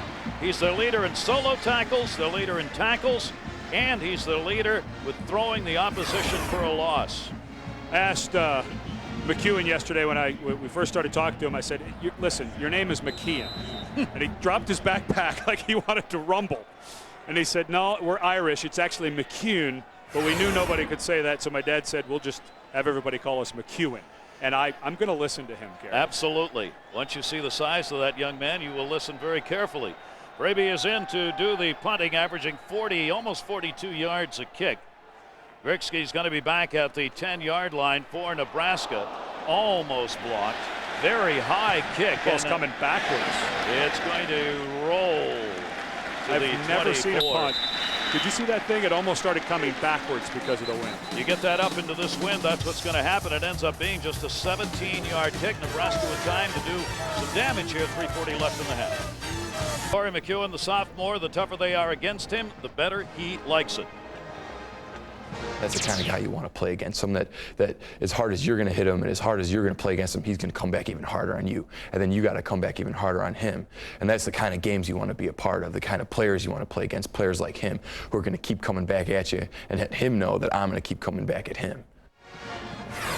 This is one of the first times that we've seen Peterson have to really make a cut before he got to that point. Remember that track run? And McEwen does a really nice job of filling back in. And yesterday, he was just so excited. We told him, he was like, Peterson been practicing all week. And, well, we're not going to tell you what's going on the other side. He's like, I hope he's been practicing. I really want. He's just unbelievable, the intensity of this young man. Most teams wouldn't want him to be playing. He does. It'll be a first down at 10. Nebraska with the opportunity here to try and get another on the board. It'll be up to the 24-yard line. No gain as that one gets stopped. Lucky moving out of the backfield on that carry. You see 6 of the 7 drives.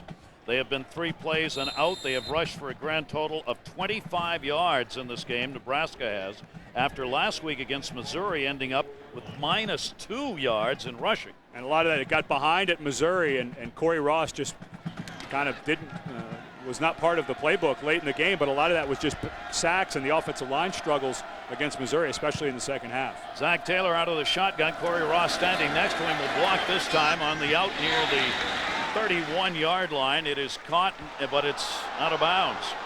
It'll be an incomplete pass. Zach Taylor thought he had that one as Terrence Nunn wanted to make the catch and stop the clock.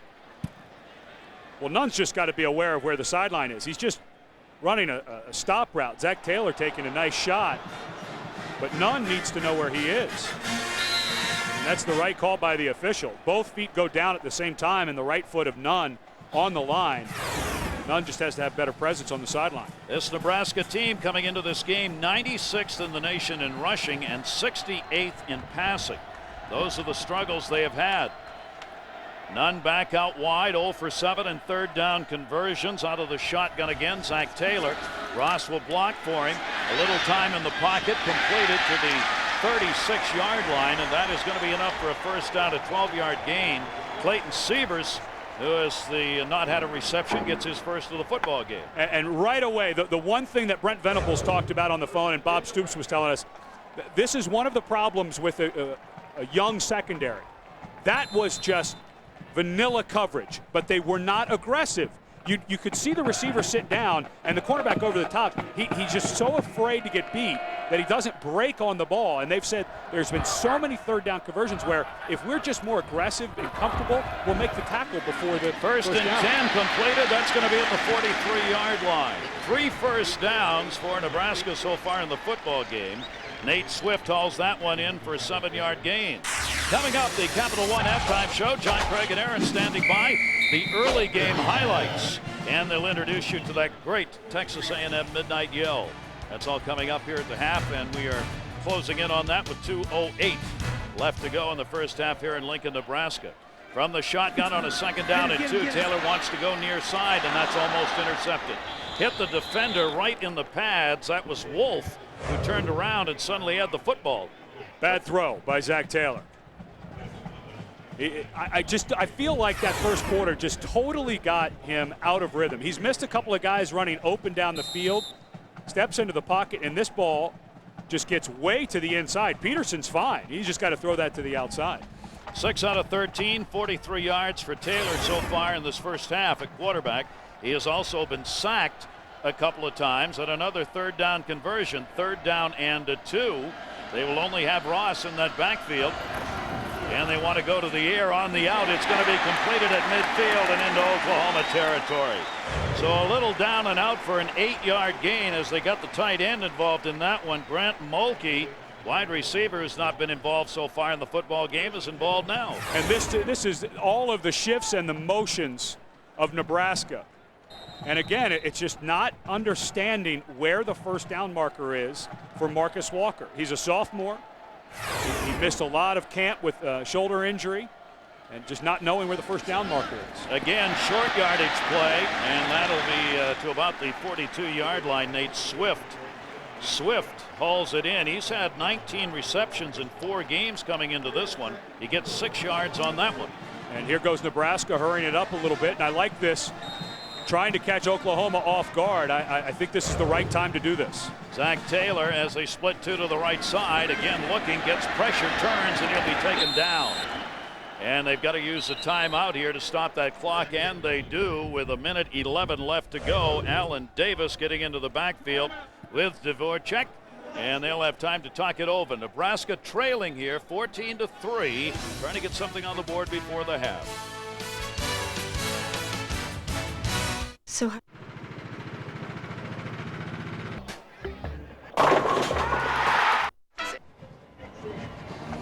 14-3, Oklahoma leading this one as they try and pick up the victory here in Nebraska. That has never been easy. Let's take a look at this week's BCS standings that are brought to you by Allstate. The big news, of course, on Monday was to see the top with Texas moving ahead of USC. And everybody just up in arms and screaming and yelling, and the sky is falling. It's like, guys, we've got so much. It's only going to be for a week. Yeah, I mean, 7 1/1000ths of a point. I mean, statistically, it's almost means nothing. But you know, the one team that I really think has a shot to stir that up even more is Virginia Tech. They've got the toughest schedule going to the end. They looked incredible against Boston College. And the one thing, Gary, I think a lot of people they overlook is it's not where you are in the voting polls, first, second, or third. It's how many points of the total you have. And if Virginia Tech can continue to close that gap, I think they're going to get better and better in the computer polls and may have a shot at cracking the top 2. And back after the timeout, Nebraska intercepted to the 50. There's nothing down there but Ross, the running back, and he's not going to get him. It is a touchdown. Onyenagita takes that one in, a 62-yard interception return for the TD, and a back-breaking play into the final minute of the first half. And Zach Taylor in Norman, Oklahoma. His hometown, his father Sherwood played for Oklahoma. He looks a little tight, Gary. He never got into a rhythm in that first quarter with the wind, and that's the second time he hit number 22 right in the chest. This time, Onyenagita wraps it up and takes it the distance. That was one of those sideline passes that when intercepted, you only have maybe a running back or a quarterback with any chance, and it was Ross, who has great speed, the running back, who tried to go get him. Taylor comes out of there, and boy, that has really quieted the house, making it 20-3 with 1 minute left to go in the half. Hartley out. That kick is up, and that one is good. A 21-3 lead for the Sooners. Very, very similar plays. I was just talking a moment ago about Onyenagita almost making the pick as he read the route and came off of his receiver and right in front of who Zach Taylor was going for. Probably wouldn't have taken that one because 81's standing right there, but this time Onyenagita again, he has the outside receiver. That's just good eyes. So this is the guy, the cornerback with the most experience for Oklahoma, and experience shows on both of those plays. He's reading the eyes of the quarterback and just comes right off of his responsibility, knowing that that's where Taylor was going to go with the ball. Onyenagita now has returned his first interception for a touchdown this year. It is the third interception return for a TD by Oklahoma, and for Bill Callahan, more frustration with this offense. And he's got to get Taylor focused in. You've got a minute left, 21-3. You still have the wind at your back. Remember, Nebraska is going to get the ball to start the second half because Oklahoma deferred on the coin toss. They have got to get something positive on this drive. That is the 8th interception thrown by Taylor on the season, and Bill Callahan will have his offense going right back out there. They haven't won a game when they have trailed at halftime under Callahan in his second season here, and right now they are down 21-3 to Oklahoma. And you see just shaking his head over there, trying to figure out what to do to make this offense go. Now, Zach Taylor's got to quit locking in on who he's throwing to, especially on that side. Onyenagita's just reading him like a book. This one is going to go into the wind. Again, going to be a relatively short kick that'll be handled at the 24-yard line by Lucky, and he's down at the 30-yard line. So decent territory as Ryan Reynolds moved in for Oklahoma and put the hit on. But now it's get your head up time for Nebraska. That's a devastating play. The offense hasn't played well here in the first half. Now you got to find a way, got to come right back on the field, and you can be a little gun shy. And Bill Callahan will not play this close to the vest. He will not play this to get into the half. He's sending out his quarterback to run this. 55 seconds left, one timeout. Let's get down and try to get some points on the board. So Taylor comes back out with under a minute to go, 55 seconds. I wouldn't call the inside slot receiver on the outcut on this drive, though, no. if I were Bill Callahan. Zach Taylor, last one he threw, a flag is down. That'll get a whistle. We're looking down to that right side again. Something over on the left side. Maybe Thomas, the left tackle, moving. Dead ball. Ball start. Offense. Number 79. 5-yard penalty. Still first down. It goes from bad to worse for Nebraska. You got to settle it in, settle it down, find some sustaining offense. But here you're really going for a score. Yeah, you're probably thinking of some kind of draw or screen. You just want to get some positive yardage. You've got to be very careful now.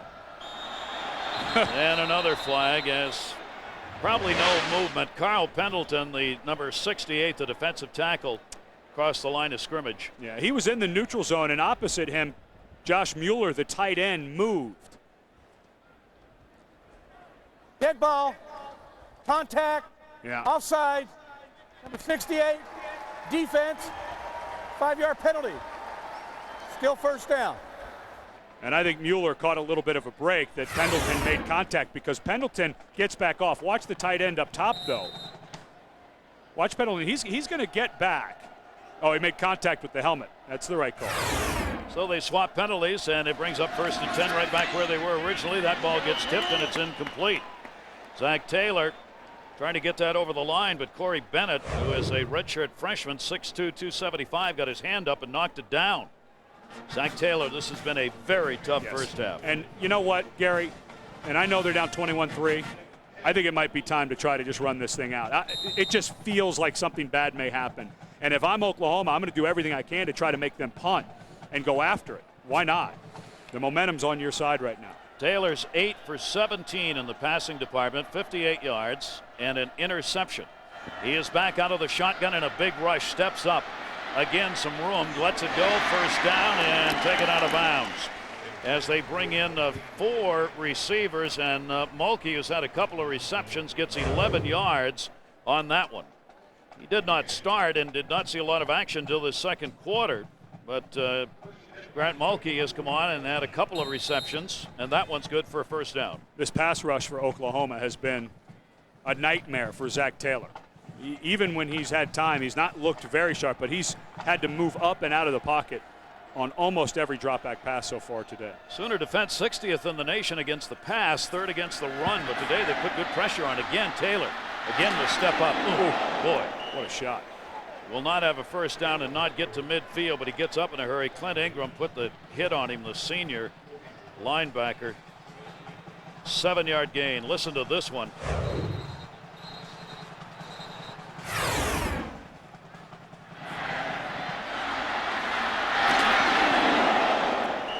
You see Taylor jumped up as fast as he could. Yeah. He didn't want to make it look any better than what it was because it was pretty darn good. And Corey Bennett on the Sooner defense is down on the field, but he's getting up. It looks like he's getting the calf cramp. And he's going to come out limping, but he's okay. I never see a guy fall down straight-legged and pull those feet up. Players get a break today. The temperatures were supposed to be up in the mid or upper 70s, but the overcast skies have put the sun behind, and that has kept the temperatures down. Well, I thought it was a calf, but actually this is something. Take a look at it. It looked like a clip to me. Taylor looking for the touchdown, throws deep to the 20. It's incomplete as it went to the 10. On the fly was Nate Swift, who is that. He had coverage. He had gotten behind it, but not with a football. You know, we've talked a lot about throwing into the wind. Well, there's adjustments you have to make throwing with the wind, especially, I mean, we're getting gusts up to nearly 40 miles an hour. And Swift had inside position on Anya Nagacha. And if anything, you've got to throw that ball flat. Any ball you throw up in the air, it's just going to carry. We've seen it happen with the punts as well. See the gusts continuing here in Lincoln. A 3rd down, out of the gun again.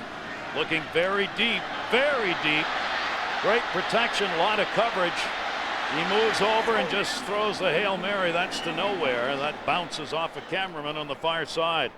Dvorak put the pressure on, and Zach Taylor, with nowhere to go, heads to the sideline. as they were unable to complete the last two.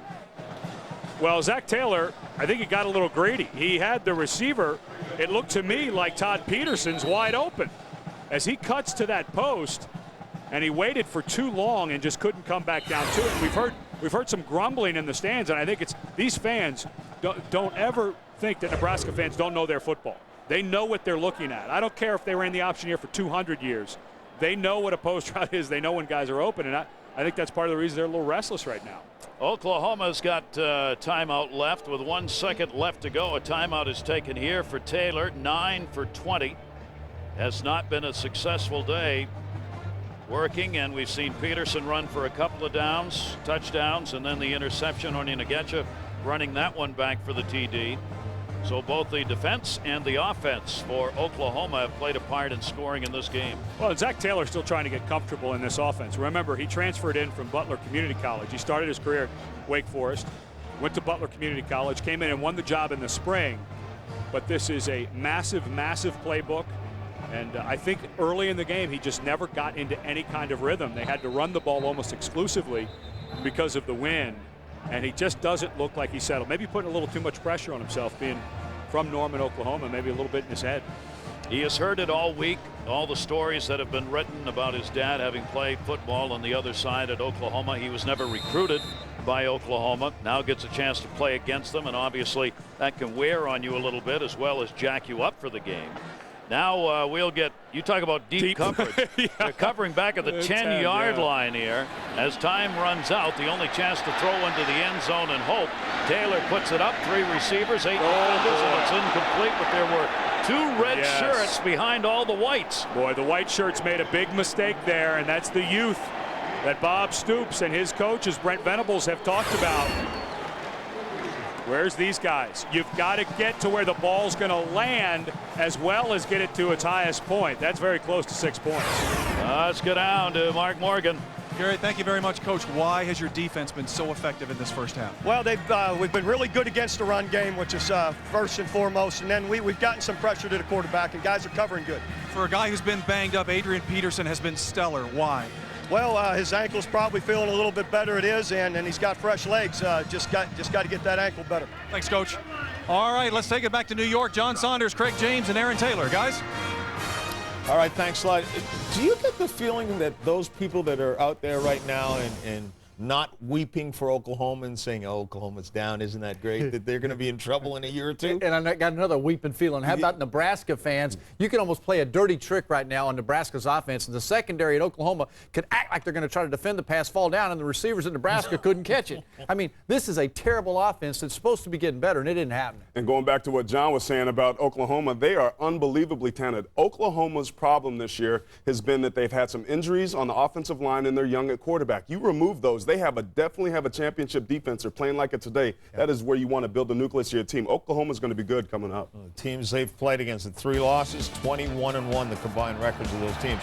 Also, Adrian Peterson. It's nice to have him around for 119 yards in the first half. Welcome you back to Lincoln, where Oklahoma has the 21-3 lead, and now the Nebraska offense has got to get it going. Bill Callahan with Mark Morgan. Coach, specifically, what do you have to do to get your offense untracked? Well, we're not in foreign territory. We've been here before, and our kids understand how to come back. We've been in this situation twice this year, so it's just a matter of being patient, getting back on the board with the first series or second series of the second half, and then just plugging along, because anything can happen. Coach, good luck. Thank you. And obviously that interception that was returned for the touchdown, a backbreaker, and as he says, the key now, since they are going to get the football, Ed, is to get something on the board and try and get some sustained offense running. 19 yards rushing from their running backs. I think they've got to get Corey Ross involved. He's such a dynamic back. They can get him out of the backfield. Zach Taylor obviously struggling a little bit with the wind. They'll get the ball back, although they'll be into the wind. I think they need to settle in and use the running backs a little bit more. Well, we'll see whether or not that offense can get going, as they did not have a lot of room to pass the football. Bob Stoops' team defensively, the sacks, a couple of those, quarterback rushes, probably a half dozen of those, as the defense really got the job done and also helped score in the interception. Onenigachu catching one and taking it back for 62 yards. Peterson, a 36-yard run, another 2-yard run for Adrian Peterson, 2 TDs. Jordan Congdon had the 40-yard field goal, and then the 63-yard interception return for Oklahoma. And for Oklahoma, same. Adrian Peterson, not quite 100%, but he's looking more like his old self that he's looked like all year. Continue to get him on that outside track on the zone play.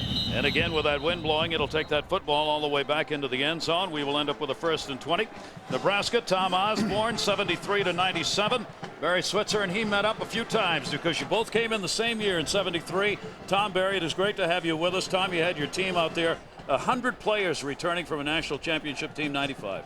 Well, a lot of loyalty among those guys and a lot of great players, and I imagine they could use a few of them here today. Would have helped. That's right. And your playbook. Barry, what kind of a relationship as we look here on the 1st down and 10, and that will be carried maybe for a yard gain. But the two of you had such tremendous football teams during the time you coached against one another. What kind of personal relationship did you end up with? Well, Tom and I are good friends. We're competitors first, and obviously we had great teams, and we were very competitive and fierce in our competition. But you know, we've had opportunities to socialize through the years and various times, and I've always admired and respected Tom and what he's done, and I think he does the same with our program myself. You guys have put up some unbelievable football numbers and national titles. That ball's going to be completed and taken down to about the 30-yard line. A little bit of passing game early on here as they'll try and get those numbers going. Taylor had a tough first half to Nate Swift on that one. Coach, I think a good argument could be made that your 95 team may be best of all time. But for both of you guys, what was your best team, do you think, through your years? Well, probably for me, the 95 team was the most talented.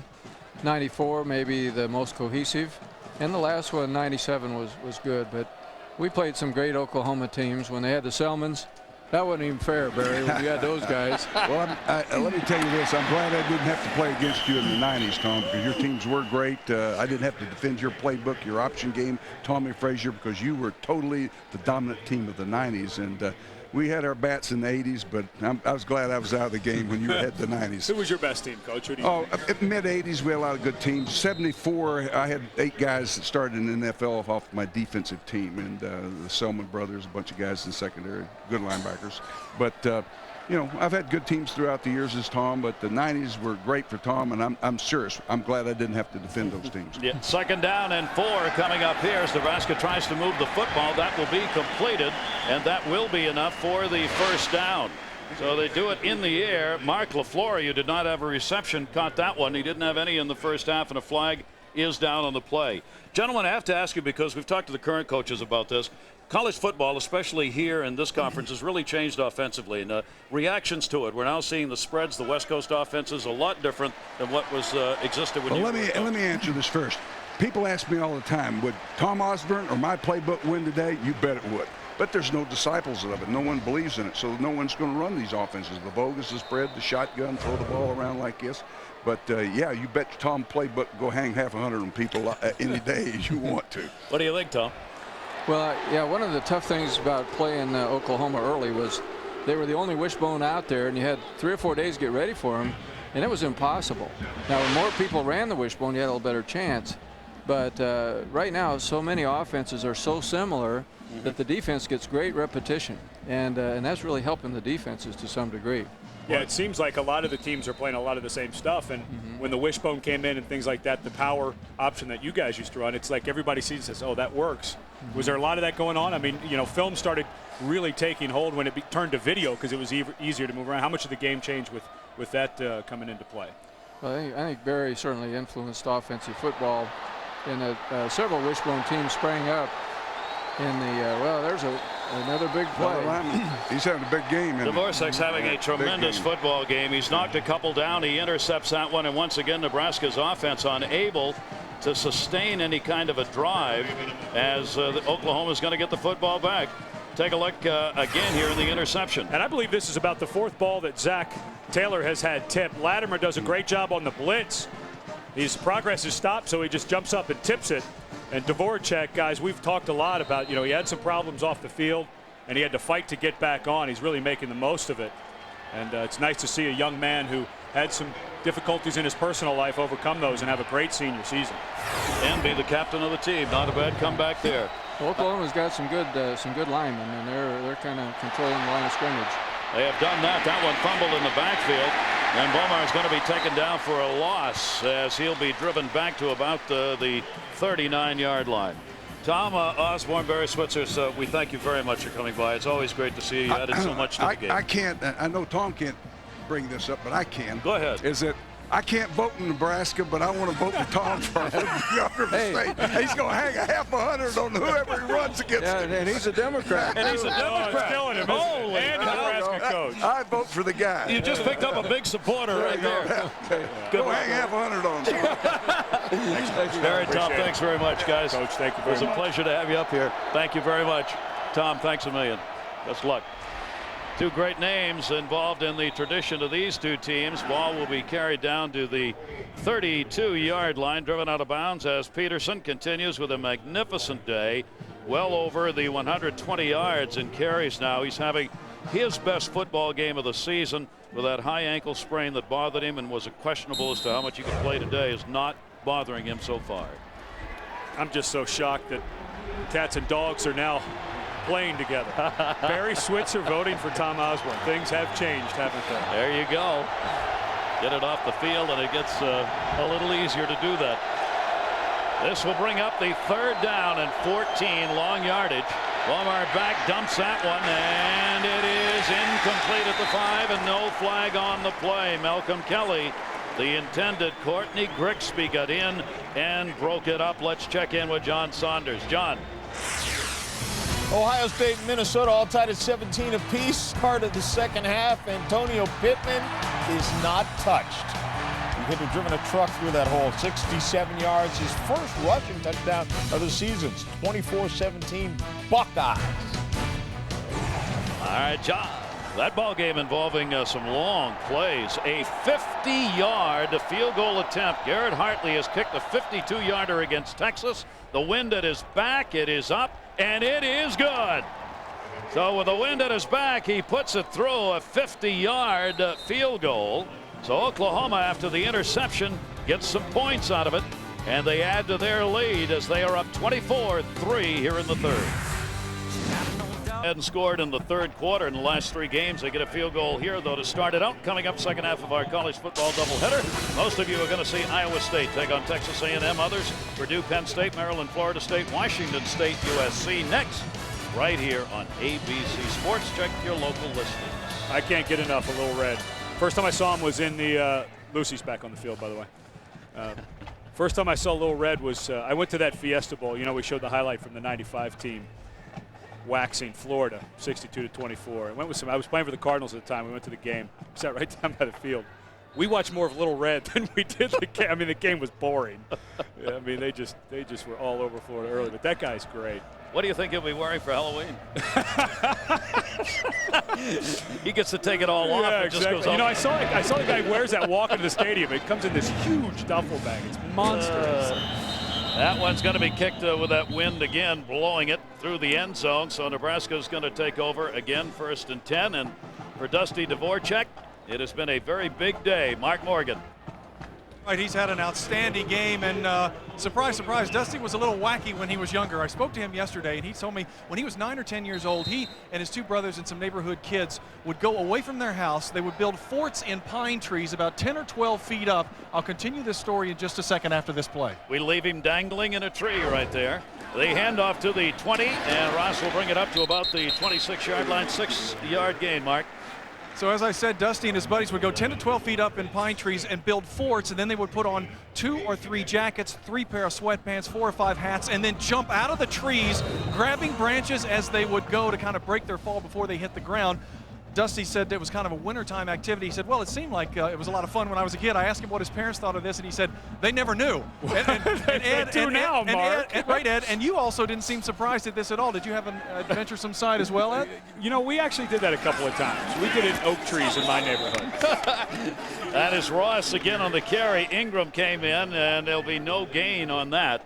Wasn't there a movie made about somebody who went swinging through trees like that? Yeah, but there was the cartoon where he whacked into one on Saturday mornings. Well, we've just outed Dusty. The message on his cell phone is not going to be, from Dad, it's going to be great game, son. From Mom, it's going to be, Dusty, call your mother. We need to talk. This will bring up a 3rd down and 3 for Nebraska. Taylor back over the middle. It'll be completed, an immediate hit, and it will all depend on the spot as Nate Swift made the catch. And Zach Latimer, keep in mind, Latimer came out of the football game in the first half. After he got his bell rung, he is back in there. By Dvorak. Yeah, both of them were trying to finish the play, and it was a wicked helmet-to-helmet hit. We were concerned that they were going to have to, and there's another helmet-to-helmet hit. So Latimer, I guess, feeling okay. Great to see him back there on the field. He leads his team in solo tackles on the season. It was enough for the first down out of the shotgun. Zach Taylor looking to move this offense. There's plenty of time left in this game if they can find a way to get some yards. And he'll just throw that one away under pressure as he goes down back at the 13-yard line. C.J. Ayu got back there along with Ingram and put the pressure on. You know, you talk a lot about players changing positions, and Zach Latimer, a guy who played defensive end, played some linebacker in high school, but played defensive end his first 2 years here. And I loved what Brent Venables, defensive coordinator, said. He said he's not quite there yet. He doesn't have 2 to 3 years to rely on, but he has some suddenness about him. That means in a very small space, he can snap on a guy and make a great tackle. Back again, looking to the sideline near that first down marker. It'll be completed out of bounds. Mark LaFleur makes the catch, and you saw how close he was to the marker. It'll be a 10-yard gain. Well, Taylor, when he gets into a rhythm, and we've seen him a couple of times get into a rhythm, Iowa State, obviously, where he set a passing record of 431 yards. When he gets into a rhythm, he can really throw it. Doesn't have the strongest arm on the field, but he's got good time and good rhythm. And right now, Nebraska just trying to get anything going. 3rd down and 1. Taylor now is 14 out of 28, 102 yards. They go for the first down, and they will get it. And Nebraska, using their power runner, Cody Glynn, that time, gains about 3 for the first down. Glynn comes in on those short yardage situations. They call it running back by committee. They have 4 running backs who come in and out of the game. Corey Ross is their leader, but they've also got Lucky and Glynn and Peterson, who have appeared in this game. And Glenn, a part of the wonderful recruiting class that Bill Callahan had. They've really, in the last month, they've really worked these freshmen to bring them along and get them used to playing in bigger games and in more important parts of those games. First down and 10 out of the shotgun over the middle. The receivers were open, but another tip pass incomplete at midfield. Yeah, I think Clint Ingram got another hand on this. This has been a problem all year for Nebraska that they have talked about, is their offensive line not providing protection. And it's been a lot of times not the defensive line, but the linebackers. The offensive line still trying to figure out their protections, and we saw earlier them letting a couple of guys run free, and that time Ingram comes off the end and gets a hand up and tips it. Work out of the 2-man I formation here. Zach Taylor on the 2nd down and 10, back into the pocket. There's nobody open deep. He's going to have to run this one, and there is no one in front of him. Midfield into Oklahoma territory at the 40, and will bring it down to the 35-yard line. Reggie Smith finally got him, and Taylor took off, and he had red shirts in front for a 21-yard gain. Once again, this is Oklahoma going, as the season has progressed, to a little more man-to-man coverage. A lot of that, quite frankly, has to do with guys not knowing what to do in zones. Last week against Baylor, looks like the game's over, and Baylor has the ball and just kind of heaves one up, and the safety's late backpedaling in a deep cover 3. So Brent Venables decided, you know what, let's just play man. We've got good athletes. Let's let them run with these guys. Taylor had just 13 yards rushing in the first. He had more than that right there, and he's going to get sacked again. The sacks continue to pile up. That's 4 times now that this Sooner defense, Calvin Thibodeau rather, getting back there on him. 4 times they have sacked Taylor. 19 times he's been sacked this year. And because they are playing more man coverage, some blitzes coming from the inside. And that's just a good finish by Thibodeau and Allen Davis, because the blitz was coming, so Taylor had to move towards Thibodeau, got a hand on him, and Davis finished it off. That'll bring up a 2nd down, long yardage 17. 3 receivers short side. They'll all move over the other way, led by Phelps, and then they'll bring back the lone receiver who was there, Nate Swift, to the near side. They send Ross in motion over the middle. That's going to be completed. That'll bring it down to the 32-yard line, and that was Nate Swift on the reception. Take a look at our Pac Life game summary. Nebraska really struggling offensively. first quarter of the game, they were going into the win. The third quarter, they're going into the win because of the choice by Bob Stoops to play with the wind on the coin toss by deferring.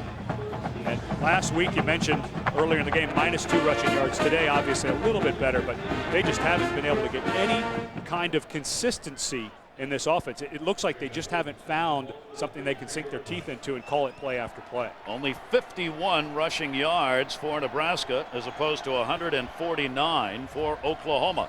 3rd down and 7 out from under quarterback. Roll out left side, Ross 30. He's got room, 25. He'll take it to the 20, gets away and brings it down to the 16-yard line. A nice reception and run for 16 for Corey Ross. He is their leader in both rushing yardage per game and in receptions. Corey Ross, who played wide receiver out of Denver, Colorado as a junior in high school, gets a good block from Nate Swift. He's just so natural catching the ball. And then, of course, as a running back, you expect him to be good in the open field. And that's what we were talking about coming out of halftime, is get number 4 involved because he puts a different type of stress on the defense. And for the second time in this game, Zach Latimer is coming out. This time, obviously, the right arm and shoulder being held down. And there is Corey Ross, who is having another big game, his 23rd start. He is a 2-year starter for this Nebraska team. And Nebraska has not been very good in the red zone all year, and a lot of that has to do with Matt Herrion, tight end who broke his leg last year against Missouri. Still not back, and he was always such a good weapon in the middle. And in this part of the field, the tight end down the middle is such a key play. And a stumble, and that's where it will be, at the 20-yard line. As he tried to back up, Taylor got his foot, and down he went. That's not a good start in the red zone, is it? No, not what you wanted. And I couldn't tell if he hit somebody's foot. Yeah, it looked like the right guard, Brandon Coe. Right there, watch his left foot. Yep, as he's coming down. And it's just one of those things where the quarterback, when they're behind the center, they have to really narrow their stance, especially in a passing play, because Coe's got to come down and get on the nose guard, and he can't be worried about where the quarterback is. 13th play of this series back. Big rush on. He just gets it away. Open at the 15. Down to the 5 and out of bounds. And about the 4 is Dane Todd, the fullback, in his first reception of the day. Well, they're going to cheer for a local here in Lincoln, Nebraska. Dane Todd from right here in Lincoln. He's a fairly bright fellow, has a 4.0 GPA. And this is the part when you talk about, what is the West Coast offense? Boy, he just gets that ball off. Thibodeau is just having a monster day from the outside. But, you go back to the San Francisco and a guy named Tom Rathman, who a lot of people in this part of the country know. They always involve the fullback. Get him out in the flat because nobody expects that guy to be in the pass pattern. Now it is going to be a 1st down and goal for Nebraska, trying to push across their first touchdown of the day. As they will take it from the 4-yard line, look into the flats, wide open. Todd can't hang on to it. He tried to get his body position to take it into the end zone, but he didn't have the football. And that was not a good throw by Zach Taylor. He made, this is a big body guy. He's not a thin, fluid athlete like your receivers are. This ball has to be thrown to his inside as he has to spin around. I think if he catches it, he may have fallen down anyway. Zach Taylor's got to throw this ball more back towards the middle of the field. He's got all the time in the world. If he catches it, he walks into the end zone. You see everybody looking over to the sideline where they're getting the offensive calls here. So a 2nd down and goal. Todd, the intended receiver on the last 2, caught one of them. 15th play of the series, longest series that the Huskers have had. The handoff at the 5, and that's as far as it's going to go. Glenn again, their big-time runner on short yardage. He had a lot of blockers in front, but this Oklahoma line, this Sooner defense, standing up again to it. Well, and it's the defensive line has just been getting so much pressure. It's Remy Ayodele on the center who just blows up the middle, and Dane Todd, the fullback, has to come in and actually block on him because of the penetration. You got to go play action pass, or right now 3rd and goal, no chance of trying to run this ball. Get Zach Taylor out. You got 2 receivers up top. Maybe roll him towards that side. Another big 3rd down play. 3rd down and goal from the 4. Quick in. That is going to be caught and touchdown! On the quick slant over the middle, they get their first TD of the game. It'll go for 3 yards. Terrence Nunn, the touchdown reception. That is his 4th TD reception of the season. Well, and again, you're playing on a secondary that may not understand the picture. And that's just bad technique, again, by the cornerback. DJ Wolf, a former running back, he's got to know, I'm on the short side of the field. Force them to throw the fade. Just set right inside hard. That's the easy throw there. And the point after for Nebraska is put up, and it is good. Well, the winning team has come from behind in 26 of the last 36 games they've played. Can Nebraska be one of those? They've got a little momentum, and boy, it wouldn't shock me if Bill Callahan, he's got a bunch formation with all his guys lined up behind his kicker. Wouldn't be surprised if Nebraska were to attempt an onside kick. Something just to change, continue the momentum, and do something. That's the first offensive light that we've seen from them today. Try to just keep that momentum going. They had a great drive. They went 16 plays for 80 yards, taking 6:07, by far the most sustained drive that we've seen Nebraska have in this football game. And by the looks of Bill Callahan, he's not really interested in the kickoff. Makes me think, no, they're not going to try an onside kick. Never know. All right, let's see what happens. Remember, they're going into the wind here, so they're Oklahoma to the sideline. Look at the wind blow it. Fair catch called for at the 40-yard line. There's a flag down. Joe John Finley, a tight end, was out there on the receiving unit. Now let's see what the flag is. And that's a really heads-up play by Finley, because that ball was kicked so high and got caught in that wind, started coming straight down. Nebraska could have gotten there and made a play on the ball, and of course it's live as soon as it goes 10 yards. All right, see if they wave that off. We have kick infraction on the kicking team. Not enough players on one side of the kicking team. Penalties decline. First down. With that great field position, no reason to take that penalty and try it again, so Oklahoma will just take the football and go. No, that's the right call. You know, a lot of times, 1, 2, 3, 4. Boy, you've got 4 on the left and 1, 2, 3, 4, 5 on the right. Oh, it's the guy. I got it. The guy crossed from behind him. That's the proper call. Sorry, our telestrator, those at home, I can't draw right now. Our telestrator's having some technical difficulties, but good call by the official. When that guy on the left cut behind, it does become an illegal formation. First down and 10, little change, obviously, at the line of scrimmage, and the fans trying to make as much noise so the Oklahoma offense can't hear it, and it may have worked. A takedown at about the 37-yard line, as the sea of red helped out on that one. LaKeven Smith moved in on the hit as they tried to run it off that left side tackle. Smith doing a really nice job working on the center. Bush jumps through the gap, and the guard, J.D. Quinn, never gets there. LaKeven Smith, the young man who made the interception against Texas Tech and had the fumble, and Kevin Cosgrove said, we flushed that play immediately. He made a natural play on the ball, and this guy's been such a good force in the middle for Nebraska. 2nd and 12, big rush by the cornerback, although that's going to be incomplete at the 40-yard line. And good pressure put on as Courtney Grigsby, the strong cornerback, came in and put the hit on. Nice job. Kevin Cosgrove gets a play from LaKeven Smith, and then right away he makes a very aggressive call. They've blitzed some linebackers. I believe that's the first time he's called a corner blitz, and Bomar wasn't ready for it. Now with 3rd and long, you could play some coverage and hope that your front gets the pressure. And for the first time in this game, and I mean from the opening kickoff, there's finally electricity here in Lincoln, Nebraska. There has been none. Now the defense trying to rise to the occasion. 3rd down and 12. Bomar drops it off. Wide open sideline. 40.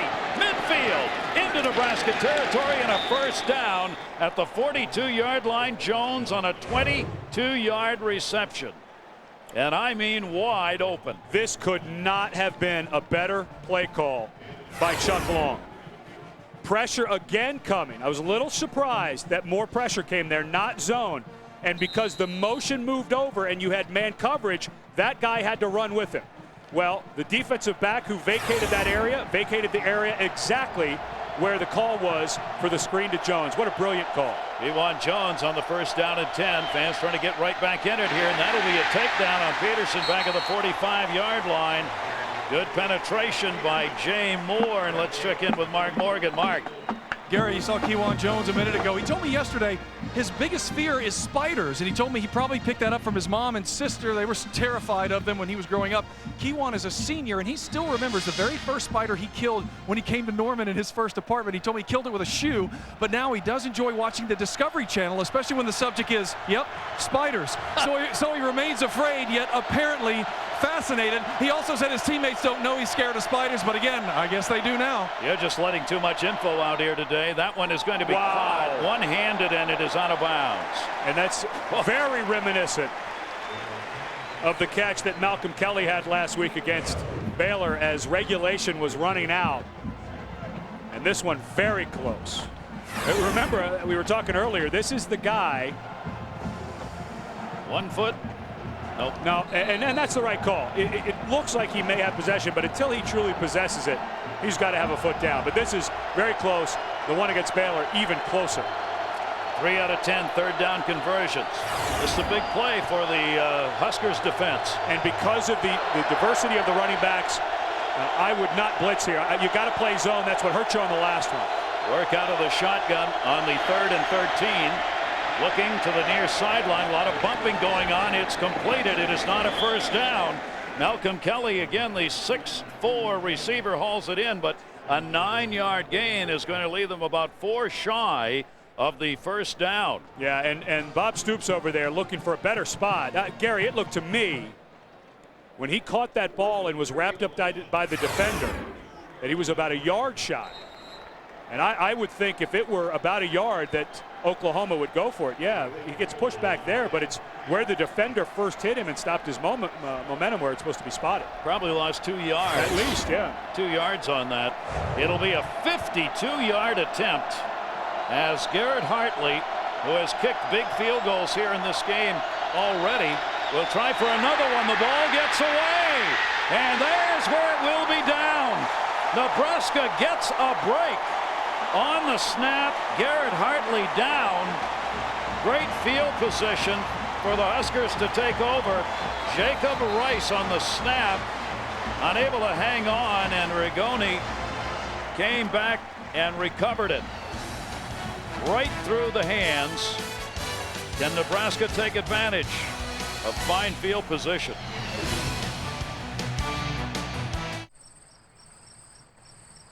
Miami with a big comeback in that game after falling behind. Nebraska's trying to have the big comeback here. They get the football 1st and 10 after that field goal that never went anywhere, and neither is he going to go anywhere. That is Lucky. Marlon Lucky on the carry. That play has been worked about 8 times, and it hasn't worked yet. Latimer on the hit. And Lucky's got to slow himself down. He's a true freshman, still trying to figure this out. There is a huge hole right here, and he tries to bounce it to the outside right where everybody is. And that's one of the problems with young guys with a lot of talent. In high school, all the big yardage was outside, and they could outrun anybody. There wasn't a defensive end they played against that could catch them. Now against the big boys, you got to duck it up. Take 3 or 4 because it was there. Look at those gaps in that defensive line. Linebackers filling it on 2nd down and 10. Taylor throwing it complete out of bounds. Gain of maybe 5 or 6 to Mulkey. A 6-yard gain. Grant Mulkey, who did not start this football game, suddenly has become a primary receiver. They'll be shy of the first down, and that'll bring up another big 3rd down play for Taylor and company. Mulkey, a guy who, part of this great walk-on program, was put on scholarship over the summer, and one of the receivers that Jay Norvell and Bill Callahan have really been working into the lineup because they know they've got some young guys with some talent, but Mulkey, kind of a veteran guy as a junior, they need him out on the field. 5 out of 15 3rd down conversions, a 3rd down and 3. 4 receivers in the football game. The quick look out near side, that's going to be enough for the first down. And those quick short passes now are working. Terrence Nunn gets 7 yards. Ingram brings him down. And let's give credit to Zach Taylor. You know, he had the interception earlier, but that was off of a tipped ball. But he has looked incredibly more settled down and just better in the pocket than he did in the first half. He just looked completely out of sorts. And still, let's not forget, 3rd quarter, they're still going into the wind. Nice throws into the wind. And shortening up on those passes rather than looking for those long routes that they were in that first half. They get the first down and a 10. The fake to Ross, he blocks. Taylor's got a carry, gets hit from behind and gets taken down for a loss. Again, it is Latimer and Dvorak who are back there on the hit. Now let's take a look at our Dr. Pepper Big 12 update. And things trying to sort themselves out in the Big 12 North. Missouri, Colorado hanging on. Kansas State's playing so much better. We saw Allen Everidge in his first start a few weeks ago. He's really starting to play well for Bill Snyder. And Baylor, boy, they give everybody in this conference now everything they can handle. They just need 2 more wins to become bowl eligible the first time in 10 years. Good football team. Second down and 12. Long yardage after the loss. That's going to be incomplete. They want to flag the fans. They're going to get it. It's PI. That was a hit before that ball got close out there. Onyenagacho had returned an interception for a touchdown. That time, I think, is going to get stuck with a penalty. Yeah, just a beat late. He's got to make that play, though, because you're just not quite sure if the ball's going to get there, and had to go through the receiver. And another break for Nebraska. I mean, they needed some of these after coughing the football up in that first half. Pass interference. Defense. Number 22. Spot foul. Automatic first down.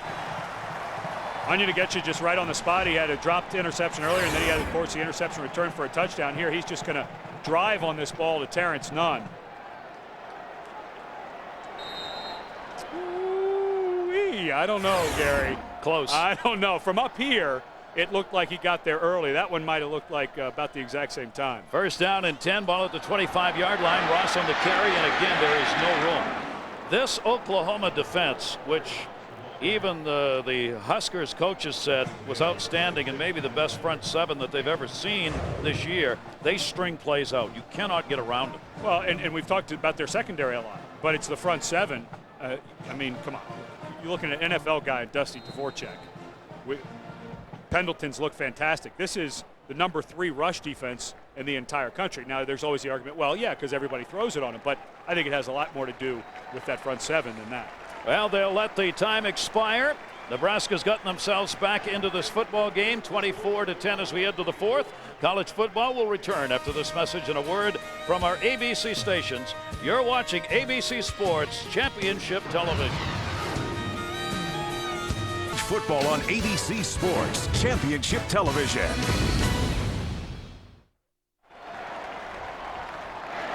(24-10) as we start the 4th. Nebraska in great field position. Oklahoma territory. Taylor back, looking to the corner, and touchdown!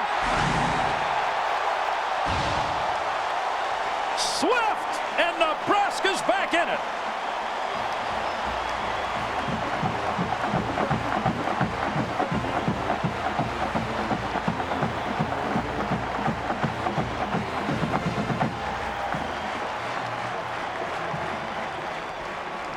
What a beautiful pass by Taylor, who knew where he wanted to go, almost a spot pass into that end zone corner, and he put it right on the money.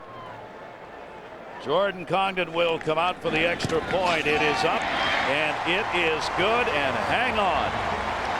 They start out the 4th on their first play with a 25-yard touchdown pass.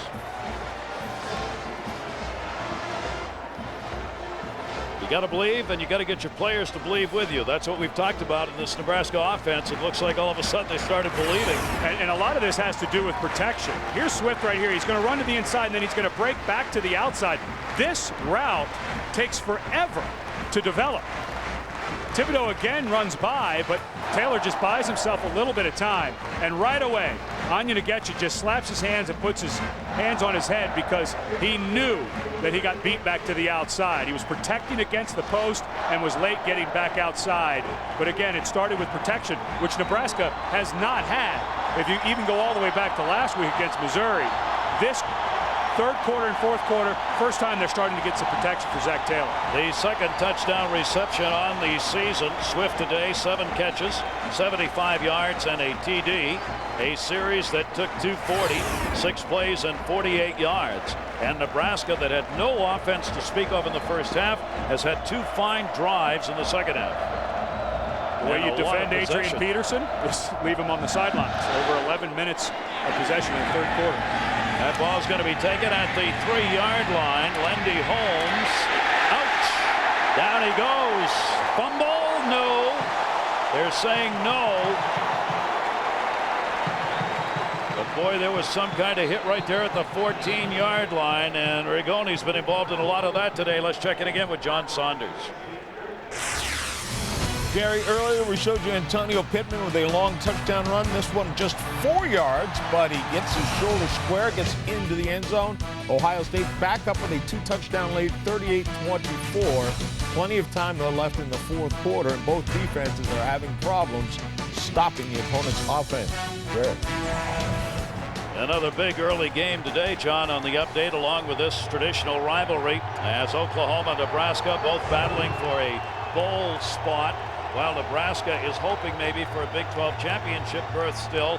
That's what's at stake in this game as these teams meet for the 82nd time. And now, with the momentum changing, there's three things working against Oklahoma. The momentum, the crowd noise, and into the wind. Nebraska now can crowd the line of scrimmage and play for Adrian Peterson. I would take a bunch of risks and make Bomar move this ball with his arm into the wind. I would not let Adrian Peterson have any gaps. Bomar has Jones in the backfield. Jones gets it, and he's going nowhere.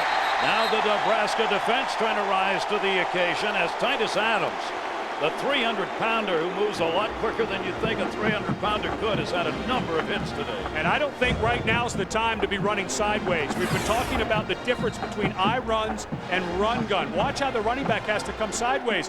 Well, the penetration gets there. If you have Adrian Peterson in the backfield in more of a traditional I formation, it's downhill. And even though you might not have picked up very much yardage, you wouldn't have lost yardage on that play. And they do not get the personnel in that they wanted.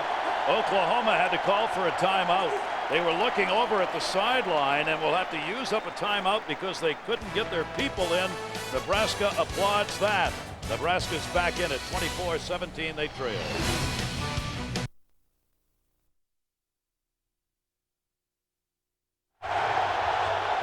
Oklahoma's got the football. A second down and a 12. Omar to the shotgun. Big rush put on. Near side. Incomplete. Yes, at the 24-yard line. Travis Wilson with a tremendous catch. He had the defender right on his back. An 11-yard gain. And Wilson, who's been battling an ankle and a toe on the same side, hurt himself cutting. It looked to me like he might have been bobbling this ball. See left foot down. Tough to tell from that angle, but Courtney Grigsby has the hand in there. Well, he didn't have it. And they go for the first down on the dive. They needed less than a yard. The first down marker is at the 25, and we'll see. Good job by Oklahoma getting that play off. I think if they would have reviewed that might have been overturned. Every play, of course, being reviewed, and if the upstairs wants to take a longer look, they buzz down to the referee with a buzzer, as they put it, that takes the hat right off the official. Let's take another look and see. It looked to me Grigsby right at the end of the play. He's got his left arm in there. You know, he may have had possession before he went out of bounds, and so that might have, you know what, I'm going to reverse myself on that. I think he had it a long enough inbounds to call that a complete pass. They get the first down at 10. Peterson now is back in the football game. He's carried only 3 times for a yard in the second half. Pass is going to be incomplete. Little footsteps may have been heard on that up near the 40-yard line as Malcolm Kelly tried to haul that in. Pretty good coverage. And Bo Ruud, who has a long line of family members. Of course, his brother Barrett, now with the Tampa Bay Buccaneers, but his father Tom also played here. And we talked about how Bill Callahan was playing clips all week during practice to get these guys to know about the history. Well, Tom Ruud had one of the biggest hits, not just in Nebraska history, but in the history of college football against Oklahoma one year. Omar's got it here in a second down and 10, rolling out to the near side. Looking downfield, and that only buries in the dirt. Talking about that hit that was put on, brace yourselves, put the seatbelt on and hang on to the chair to watch this thing. Tom Ruud. This is rude. Watch out of nowhere on the right will come the tackler. Oh, man. And it was funny because Bo had been telling all of his teammates about his dad and how great he was. Yeah, sure, whatever. Sure, your old man was good. And they put that up there, and the entire practice erupted on that hit. And Bo comes off now because you're going to have dime personnel into the game. And Cosgrove has shown on 3rd and long that he likes to bring a blitz from the outside, a cornerback perhaps. 3rd down, 4 for 12 3rd down conversions. Clock ran out, so they will take a timeout. In the first half, Oklahoma 240 total yards. Since then, they have had 3 yards. Nebraska's back. Inspiration comes standard. Polaroid. Dr. Pepper and your local Dr. Pepper bottler. Dr. Pepper, one taste and you get it. And Pacific Life for insurance, annuities, and investments. Choose Pacific Life, the power to help you succeed. With Ed Cunningham, Mark Morgan, and all of our crew, I'm Gary Thorne. Beautiful day. It looks just like that. They are the defensive unit of Nebraska. They are officially licensed to do damage. They're trying to do it right here. On a 3rd down and 10, Oklahoma to use a timeout to get the play. Bomar out of the shotgun. Looking left and over the middle. That's going to be completed, and that'll be a first down as they move it up to the 47-yard line. Travis Wilson, a 21-yard reception. What a gutsy performance by Travis Wilson. We saw him when he caught that ball that almost gave him a first down. On the 2nd down, come up gimpy. He's got an ankle and a toe injury on the same foot. This time he's working on Zachary Bowman. I thought Cosgrove was going to bring some pressure. That time he rushes 3, drops 8. A long developing play, and Bowman just couldn't run with him. Bomar now is 12 out of 25. They try and keep that one on the ground, and we'll move it up near the first down marker. Not quite enough for it. And we'll check in with John Saunders. John. Well, Gary, the Ohio State Buckeyes trying to pull away from Minnesota, and Troy Smith getting it done. Stops, turns, fires, and Santonio Holmes is wide open. 30 yards, and now the Buckeyes have opened up a 3-touchdown lead, and time is running out on the Golden Gophers, 45-24. Gary. On the defense, Good job 15-yard penalty. By Ohio. From the end of the run, first down. Good job by Ohio State coming back. Titus Adams on the call. And that's a big one against Nebraska. Huge one. Pulled down by the face mask, the right call. Tried to let go at the last minute, but it was too late. But did you notice the difference in that run? In a second, we're going to chalk up the difference between the types of runs with Peterson. Peterson needs to be in the game to finish this out. He didn't get on the field much in the 3rd quarter because of the time of possession, but at the beginning of this drive, they had Kejuan Jones in. 28 needs to be in the ball game. Not getting much action after a great first half on the ground. Barr looking into the end zone. This is a one-on-one, and that'll be incomplete. Well, they have 2 different types of running plays at Oklahoma. This is the run gun. Watch the running back. He has to run parallel to the line of scrimmage and then find a lane. It takes a long time to develop, and a guy like Kejuan Jones, he's a little better at that than Adrian Peterson. But the thing that has been so successful is this type of run where it's a track right at the offensive lineman, downhill. That's the type of runner that Adrian Peterson is, and that is where the green pastures have been today for Oklahoma. Now in this type of game, I think they need to run more of that. Jones is in the backfield. Jones has got the football, and he will take it down to the 21-yard line. And Peterson again not in. That'll be an 8-yard gain before he is brought down, with McEwen again in on the tackle. And that's the first time today that I've really seen some good positive yardage in this type of run. Before, this play was always stopped at the line of scrimmage, and it's the backside by Shashan.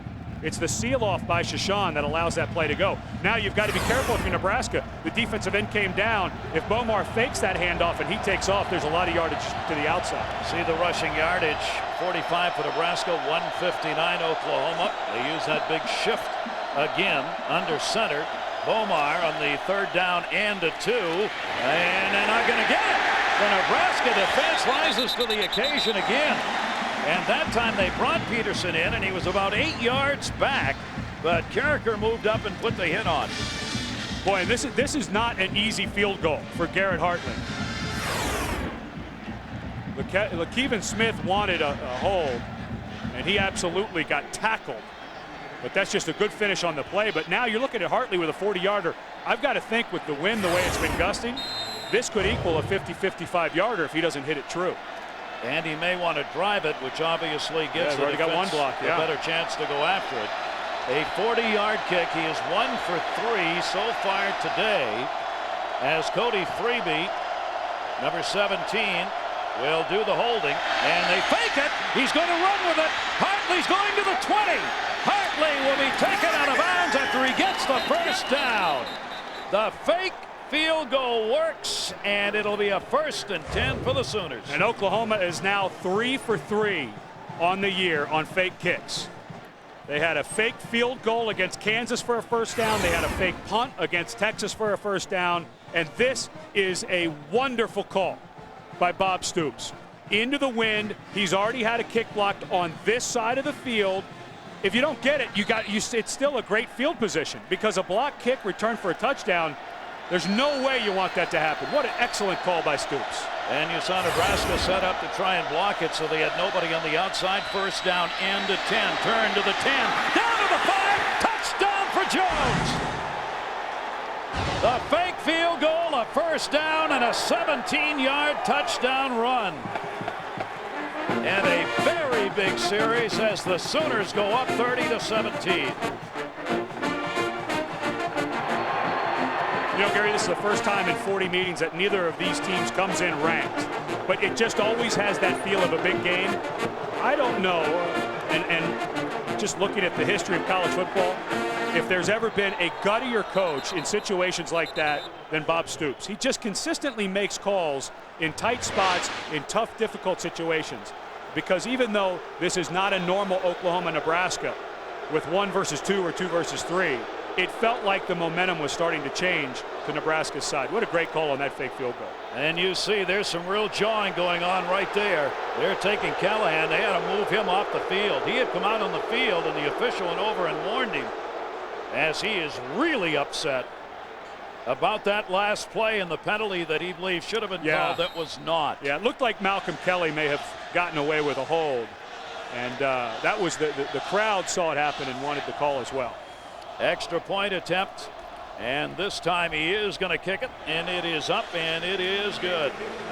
So look at the penalty that wasn't called that Callahan was upset about. And they have every right to be upset, because Malcolm Kelly, at the end of this play right there, watch, he gets his arms on the outside of Grigsby and impedes his progress. That needed to be a penalty.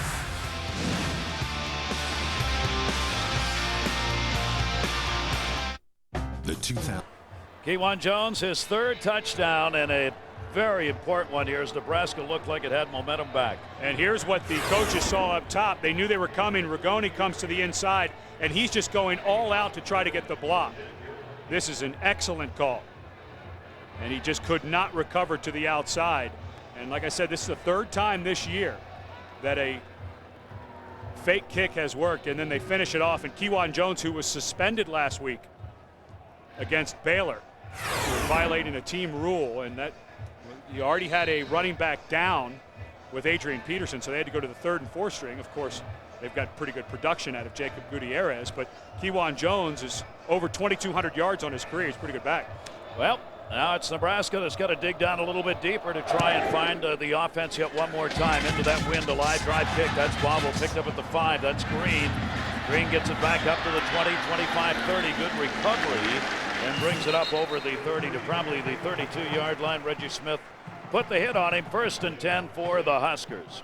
Tonight on ESPN, Michigan visits the high-octane Northwestern Wildcats. College football primetime presented by Polaroid. ESPN tonight at 7 o'clock Eastern. Michigan Northwestern available in high definition on ESPN HD. Last week on Kirk Herbstreit and Chris Fowler and Lee Corso, they were talking about the Big Ten Championship. They had a great horse announcer with the race going on. Of course, Northwestern still in the mix. 1st and 10, trying to get away Taylor, and he is not going to. He will be sacked at one more time. They have put pressure on the entire football game. That Sooner front. Calvin Thibodeau has been one of those who's been in all day long. That is the 6th sack of the day. Thibodeau, a guy that they weren't expecting to have to play this much. They lost 2 defensive ends for the year when Larry Burdine went down with a bicep and John Williams went down with an ACL, and the coaches have just been so pleased with the way Thibodeau, and has there been one play where he hasn't been chasing Zach Taylor today? He's either chased it or he's closed down any attempt to go to the outside. Taylor again looking, wants to go deep out of that pocket. It'll be incomplete at the 35-yard line. Taylor looked this way, went the other way, incomplete to Phillips, and let's go to Mark Morgan. Gary Ed was just talking about Cal Thibodeau. He's made some great plays today. He has the unofficial title of team barber on the Sooners team. Thibodeau used to cut his own hair, so he decided he would try his skill out on others, and now I'm told about 20 of his teammates come to Cal's house for haircuts. He's got all the tools, razors, shears, and scissors, and according to teammate David Joseph, everyone likes the job he does. And obviously Dvorak does not go to Mr. Thibodeau's barber shop. Or anybody else. Yeah, he needs to make a visit. All right, this is going to bring up a 3rd down and 11. Nebraska, big rush, blitz, fumble. Jones will haul it back in. Corey Ross rather hauled that one back in. Rufus Alexander. And again, this Nebraska crowd taken out of the game, booing again. Ross went back to recover it, but give credit where due, and that's to this Sooner defense. Rufus too. Well, the middle of the pocket and nobody. Corey Ross just blew his assignment. He's got to go inside out. When you're picking up a blitz, the guy with the A to B, the closest to the quarterback, is the guy coming through the A gap, that middle gap between the guard and the center. And we've seen a couple of times today on both sides where they look to the outside. You've got to get the inside guy first. This punt will come from the 3-yard line, but it's going to have to come again. Flags down. So they whistle that one before he could get it off. The Nebraska does not need to be driven any further back here, as they're almost punting out of the end zone. Dead ball. False start. Offense. Number 24. 5-yard penalty. Still 4th down. They're going to be driven back anyway. And now's where you come after it. You've got a punter standing in his own end zone. You know he's nervous. He's going to get a good punt because of the wind if you let him kick it. I think you hurry him, and even if you don't get the block, maybe he'll shank it. Lendy Holmes is back at his own 40-yard line. And we'll see whether or not the big rush indeed is put on here in the end zone. He gets that kickoff and a good one. Back at the 33-yard line, Holmes turns it up and will be shy of the 40 and fumbles, and Nebraska, I believe, got it. Hang on, nope. A Nebraska player got there first but could not hang on to it under the pile. 59-yard kick and a 6-yard return. And a big recovery on the fumble. And Nebraska needed something. They just got nothing on that last drive. Let's see when that ball comes out. Bullock started knocking it out. Boy, what a good job. What an excellent job by Lendy Holmes to get that ball back. He had to fight for it to get it. He dropped it and recovered it. And mighty happy that he did. Yeah. Otherwise, he would not be received on the sideline that way. Yeah. You go from a get out of my face to an attaboy. Hey, I had a coach at college that said the most important part of a play is the finish. Lendy Holmes finished that play just fine. You just proved it right there. Omar back on the attack to the near side, and a little trip up. Anderson keeps digging. He fumbles the football, and it goes out of bounds. Adrian Peterson is running with authority here in this game. Time permitting, we'll have the Thrifty Car Rental postgame report. John, Craig, and Aaron will be along with all the day's highlights and the analysis from the matchup. And obviously, deeper we go, the more spotlight is shined on so many games as teams try and get to their conference championships and make a bowl bid. That ball will be spotted now at the 38-yard line as Adrian Peterson, over 100 yards, 130 now in 18 rushes, is 13th 100-plus yard rushing game of the 20 that he has played. Jones comes back in. He had the touchdown run last time out. He'll try it again near side, cuts back inside and to the 40-yard line for a gain of 2, where the hit is made by McEwen. Jones was slow to get up.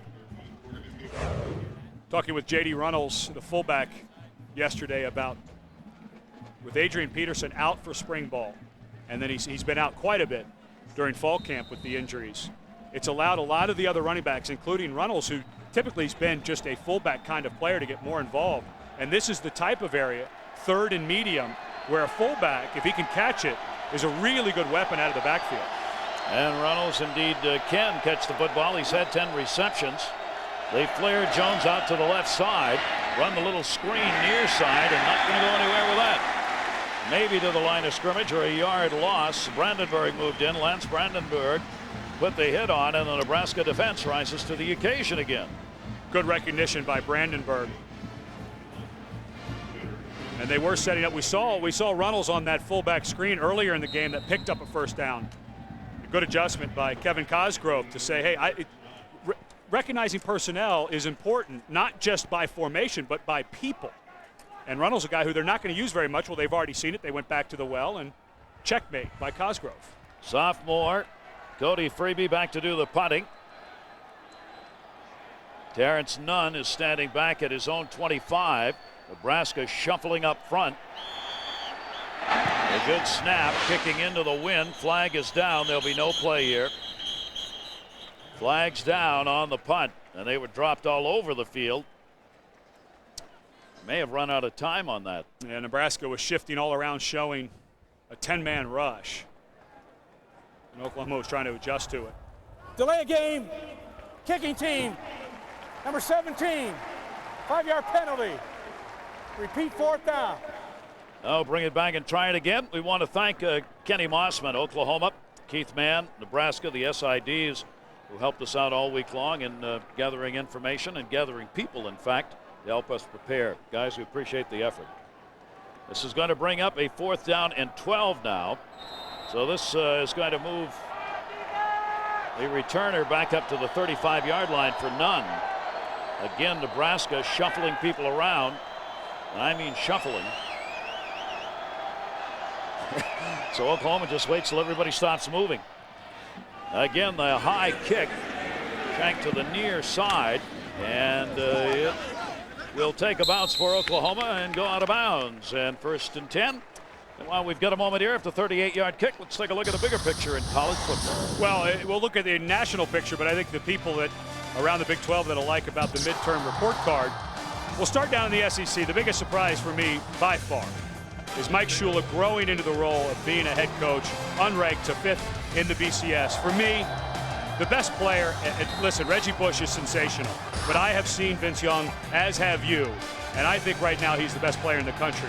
And for me, for all 3 phases, offense, defense, special teams, Texas, USC is not good on special teams, and they've really struggled in their secondary so far this year. Taylor looking downfield. That'll be caught and out of bounds. They're going to try and save a little clock time here as well as move the football. It'll be a 14-yard gain on the down and out reception by Terrence Nunn.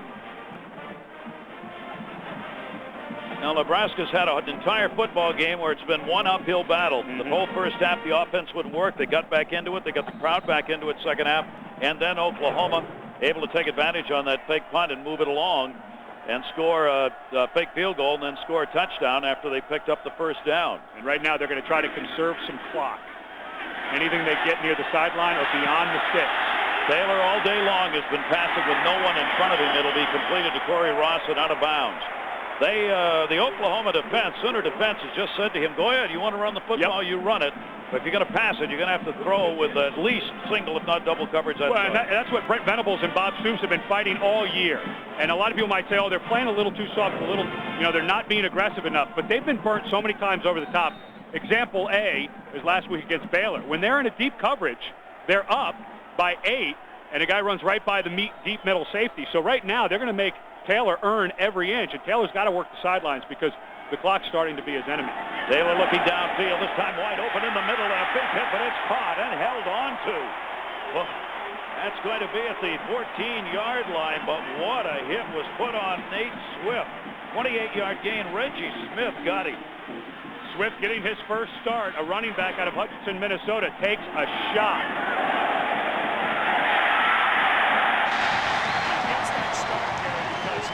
Started the season, had 0 catches through 3 games, 19 coming into today in the last 4 ball games, a huge game last week, and he's one of those young guys that they've really been working along, and Nebraska's on the move. Nebraska making the move here. It'll be a 1st down and 10. They are trailing 31-17 here in their home field, trying to get the Sea of Red back into it. Ross on the carry, throws wide open, touchdown! Nate Swift!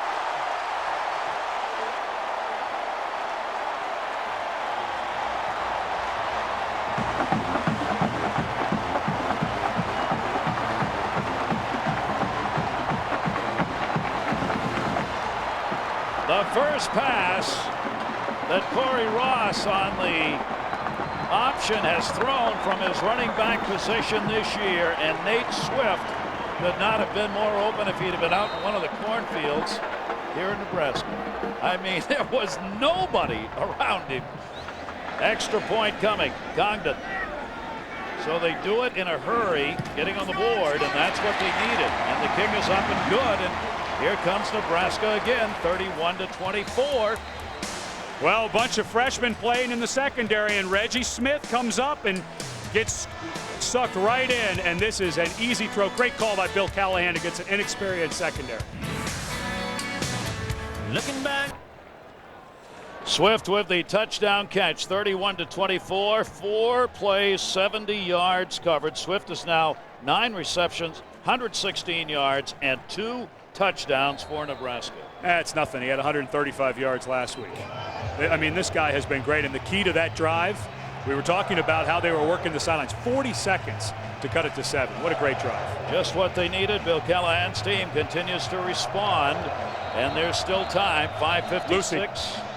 And I'm telling you, if we don't get Charlie Brown some help here pretty soon, that's the 3rd time the ball has come off the tee as Lucy continues to pick it up just as Charlie gets ready to kick it.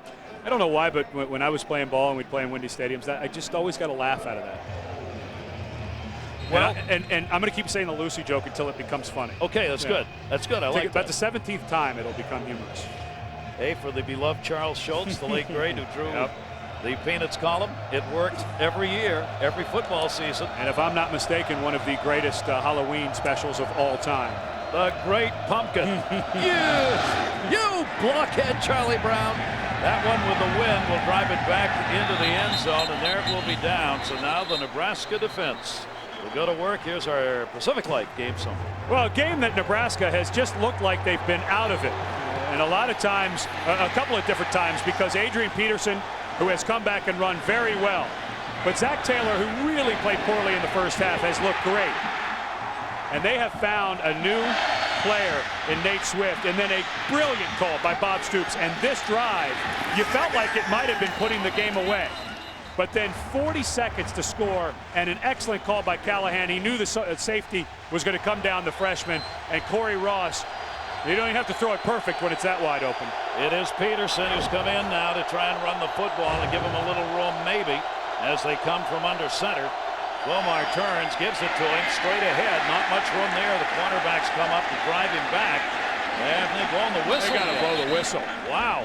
He got hit 3 times and was being held, but no whistle had blown. So for the Huskers, they had to keep coming. They've got to blow the whistle. You know, I mean, I know he's fighting, but guys down around his ankles, and safety always comes first. He's still moving, still moving. As soon as they grab a hold of his waist and he's going backwards, blow the whistle.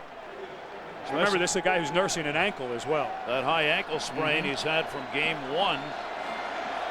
But he has had a tremendous day today. Peterson, number 28 in the backfield. It'll be a 2nd down and 8. Somehow he got 2 out of that. Ball picked up off the ground. Quick release to the 30 and out of bounds for a 1st down. Good catch, Malcolm Kelly, for a 9-yard gain and a 1st down. That coverage just entirely too soft. On that side of the field, Grigsby just playing way off of Kelly. You know, you got some young guys out there and people still trying to find the system, and Bush, the center, he got up slow a couple of times during the ball game. Chris Bush, who's had to move into center because of another injury as he came from a guard position into the center position. 6'3", 305-pound senior Chris Bush out of Texas. And obviously he really got the bell rung on that one. He's had trouble trying to walk off the field there. They want to make sure that he is all right. So we will get John Cooper, a freshman. This is a freshman coming in now to play center. Keep in mind how important this is on these snaps of the quarterback and center. You know, you always talk about the exchange with the quarterback underneath. Now in the run gun, if you're going to ask a young player in Cooper to snap and move and block, that's even more difficult. I would put the quarterback under center. Good formation here called by Chuck Long. 1st down and 10. Leave Peterson very deep. Put the fullback in front of him. Peterson on the carry. spinning. That's why the officials don't blow the whistle, because he won't give up. It never goes down. Takes the whole Nebraska team to hauling down after an 8-yard gain, shy of a first down by about a yard. What a day he has had. Peterson had no idea how much he would play today. He's answered the call. Remember the game we did last year at Kansas State? And, you know, he would just get hit. And if you don't hit him head up, even if you hit him head up, you know, but if he's one of those guys who finds your angle. He gets to half of you, and he is so powerful. It's like you're a door. You just swing wide open when he hits you a half of your body. 140 yards on 20 carries. And he stays in the football game on a second down and short yardage. Peterson on the carry. He will come close to that first down. It will depend on the spot here. And now what we were talking about in the third quarter is happening here in the fourth. You're seeing Peterson in the game on every play. Well, they needed him in that I formation, and with Bush going out and John Cooper, a true freshman, coming in, this is something that a young player would be more used to doing. Now on third and short with a true freshman center, got to think maybe some kind of play action. Bob Stoops is not afraid to be aggressive. Nebraska with all 3 of their timeouts remaining.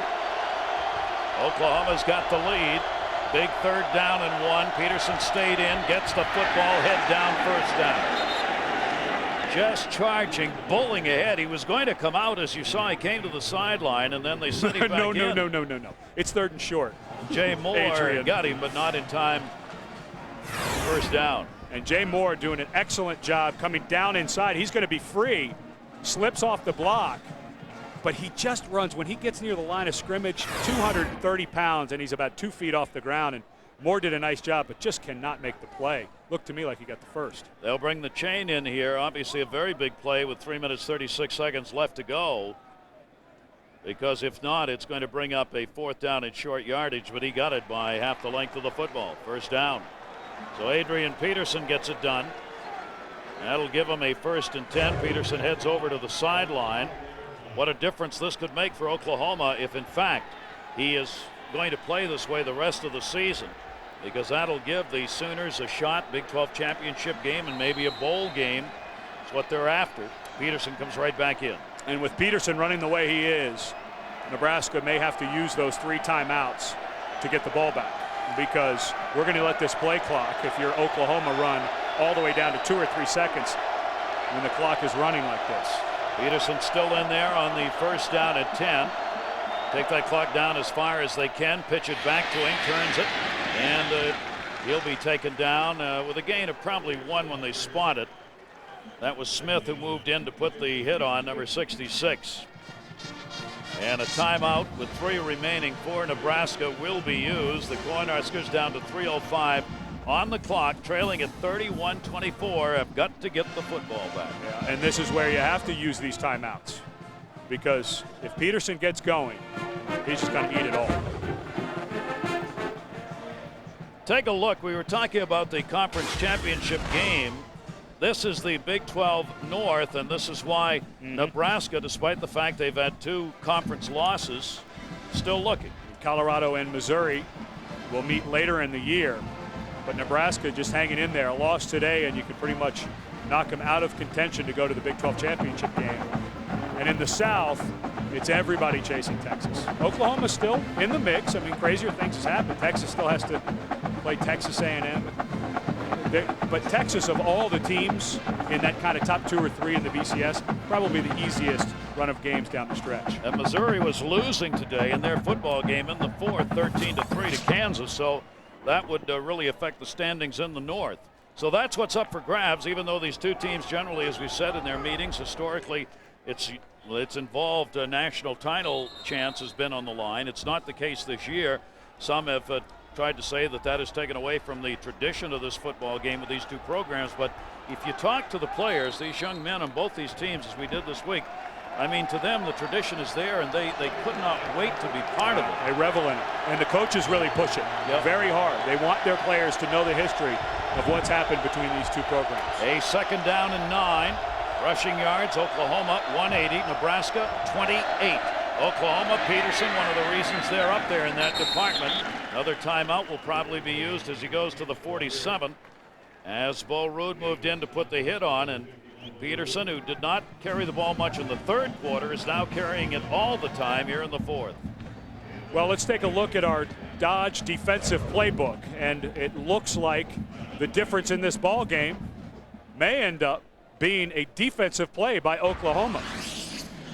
Joke Onyenagecha, who dropped an interception earlier in the game on this exact route, does a wonderful job reading the quarterback's eyes. He had the outside receiver.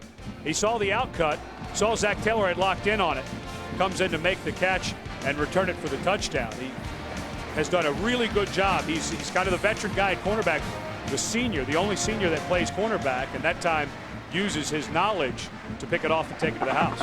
Big plays week after week, coaches talk about. They decide football games, turnovers, penalties, and big plays. And in this ball game, Oklahoma's been able to make the big play. The Sooners on that one. Then the field goal attempt that they faked, ran for a first down. Next play ended up being a touchdown.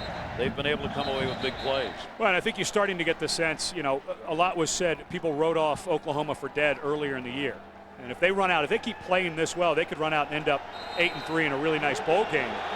The talent is there. It's just been very young. A lot of freshmen have had to play. Wholesale change made by Nebraska here defensively.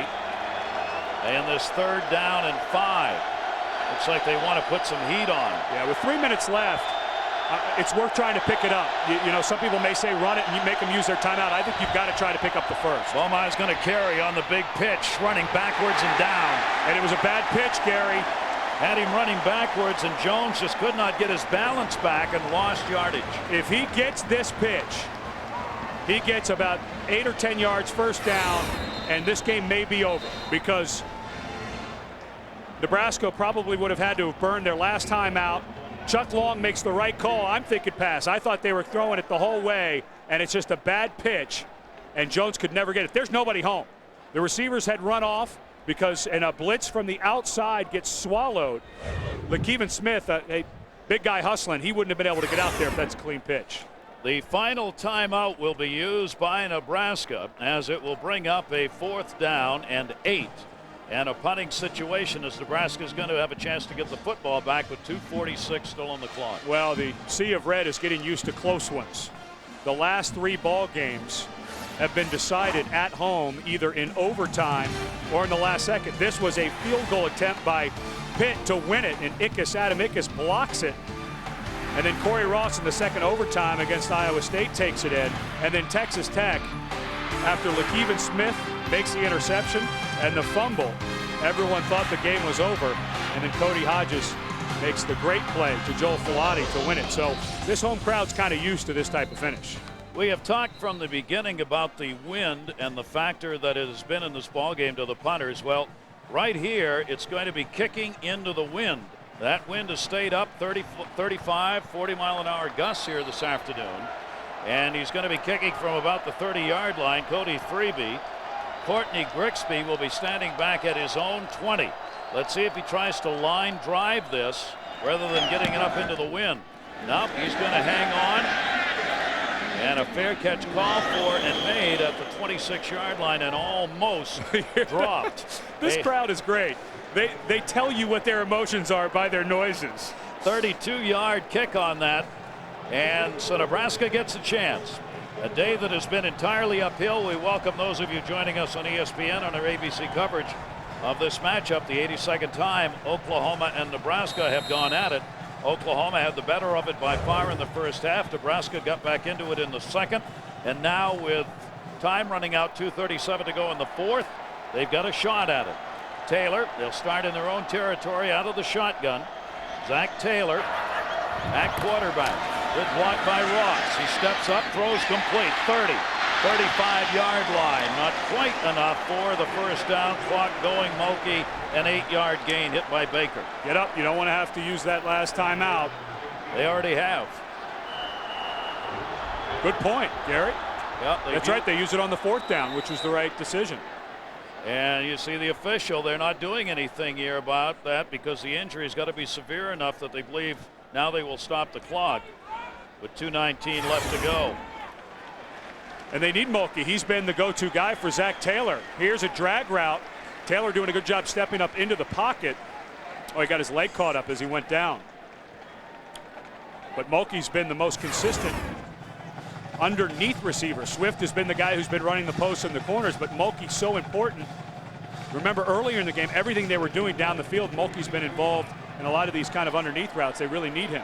5 receptions for Mulkey in the game. He will have to leave it here. It's going to bring up a second down, short yardage. Second down and 1. 2:19 on the clock, starting at the snap. Under center Taylor. That is incomplete.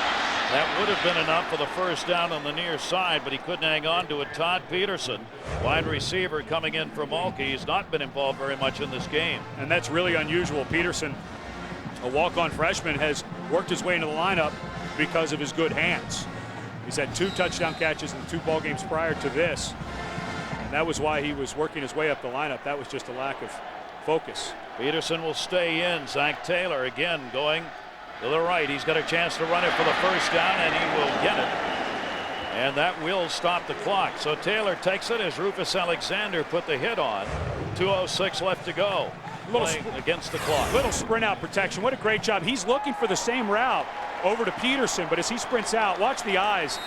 It would have been a very difficult throw, and he saw he had that little gap. Heads up play. Taking some good hits. Flags down, no play. They'll whistle that one right there. As it was Corey Ross who was going to take it out to the right side that time. And Nebraska may have taken a little too long on that. Oklahoma's going to use the time to get in a nickel defense. Dead ball. False start. Offense. 5-yard penalty. This is where the youngness of a team can show up. You're trying to do everything right, make big plays here at the end of a football game, and a couple of mistakes will move them back. And Zach Taylor, one of the biggest reasons he won the starting job was because he knows the system and he's calm, and they need that in this. Taylor, oh, what a rush. He is leveled back at the 23-yard line, and it's Dvorak again and Rufus Alexander, the 8th sack for the Sooner defense in this game. And he's got to get right back up with the clock running, 1:36 left to go. Second down now and 22 yards for the first down. He avoids one reach, has time, throws it wide open, incomplete at the 25, and Nate Swift had no one on him. 2 things. Inexperienced secondary, letting someone run by them in a situation where you cannot let somebody run by, and the wind at the back. That was an absolute blown coverage by DJ Wolf. He was sitting with his body turned towards the line of scrimmage, peeking, and he did not run with Swift, and the ball gets a little too much air with the wind behind it. What a great look of Zach Taylor you saw behind the play all the way back upfield with his head down, now back in it again. The third down play steps up. It's pass coverage entirely. Gets away at the 20. Still looking. Comes back the other way. Who's downfield? Ross has got it. Tried to stay in bounds. Could not and did not get a first down. He knew he had to go another 2 steps to get a first down. A 19-yard gain, but I don't think it's going to be enough. No, he got there and was tiptoeing. And now there's a flag. Yeah. Flag back up. The way Nebraska's walking, this is against them. It had to be a holding somewhere when you have a quarterback running around that long. You know what that might be because of the running lineman downfield, Gary. Yep. I was going to say, when I said who's downfield, I was looking to see if there were some big numbers. And there's y'all player downfield. And that's what it is. You know, in this situation, everybody has to know what's going on, including the linemen. With 3rd and 22, your offensive linemen need to know that Zach Taylor's not going to try to run this ball. If he does, he's not going to get there. So they have to do everything they can. Oh, I see exactly what happened. That was the center. Kurt Mann assumed that he was going to run, but Kurt's just got to realize there's no way Zach Taylor's going to take off and run with that. Taylor is 25 out of 44, 249 yards, 2 TDs, and 2 interceptions. A 3rd down and 27. For Nebraska, trailing here with 1:09 left to go. Again, looking, again, gets hit, lets it go, and it'll be incomplete. And he became the middle of a Sooner sandwich right there, as Taylor has had a day of up and down off this turf. Well, and what a shame that Kurt Mann, very bright guy. guy with a 3.97 GPA made a little bit of a mistake. I mean, you can't blame him. He thought his quarterback was going to run. Otherwise, you'd have had about 4th and 2, where Corey Ross went out of bounds. Instead, now you're looking at 4th and 27. This is almost like a Hail Mary situation. All right, the first down markers near midfield. It's up at the 49-yard line. Big rush put on. Big rush. Gets away once, but not twice. Clint Ingram with the 9th sack of the day. And that may be enough. It should be for the Sooners. Their defense has made the difference as Taylor gets sacked again. Let's check in New York, John Saunders.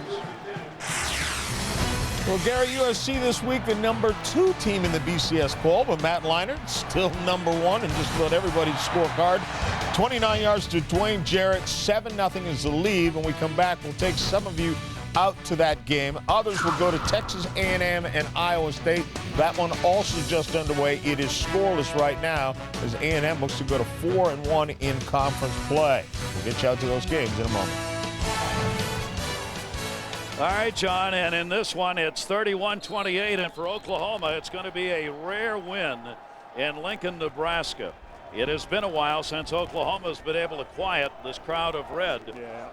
But they're going to do it here today with the time running out. A 2nd down and 11, 43 seconds left to go. Peterson with a tremendous game, and great news for Oklahoma if he is able to play this way the rest of the year.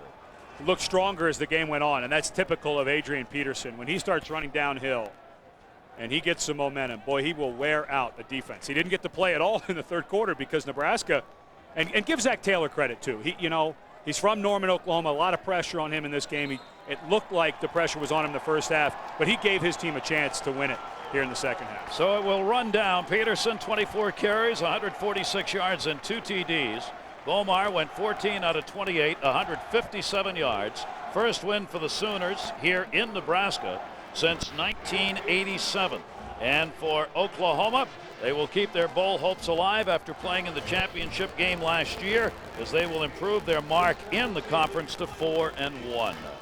And for Nebraska, a tough loss at home as they battled hard here to try and get back into this football game, but it was just not to be. Let's take a look at today's Chevrolet players of the game. Adrian Peterson, you see the yardage he's put out. And for McKeon, a tough defensive game, 8 tackles, a couple for losses, a $1,000 contribution made by Chevrolet to each university's general scholarship fund. That's the final. The traditional football game is done. And for Oklahoma, 31-24 win. For Ed Cunningham, Mark Morgan, and all of our crew, I'm Gary Thorne. Thanks for being with us. A lot more college football coming up here on ABC. Hang in. Watch it. See you later.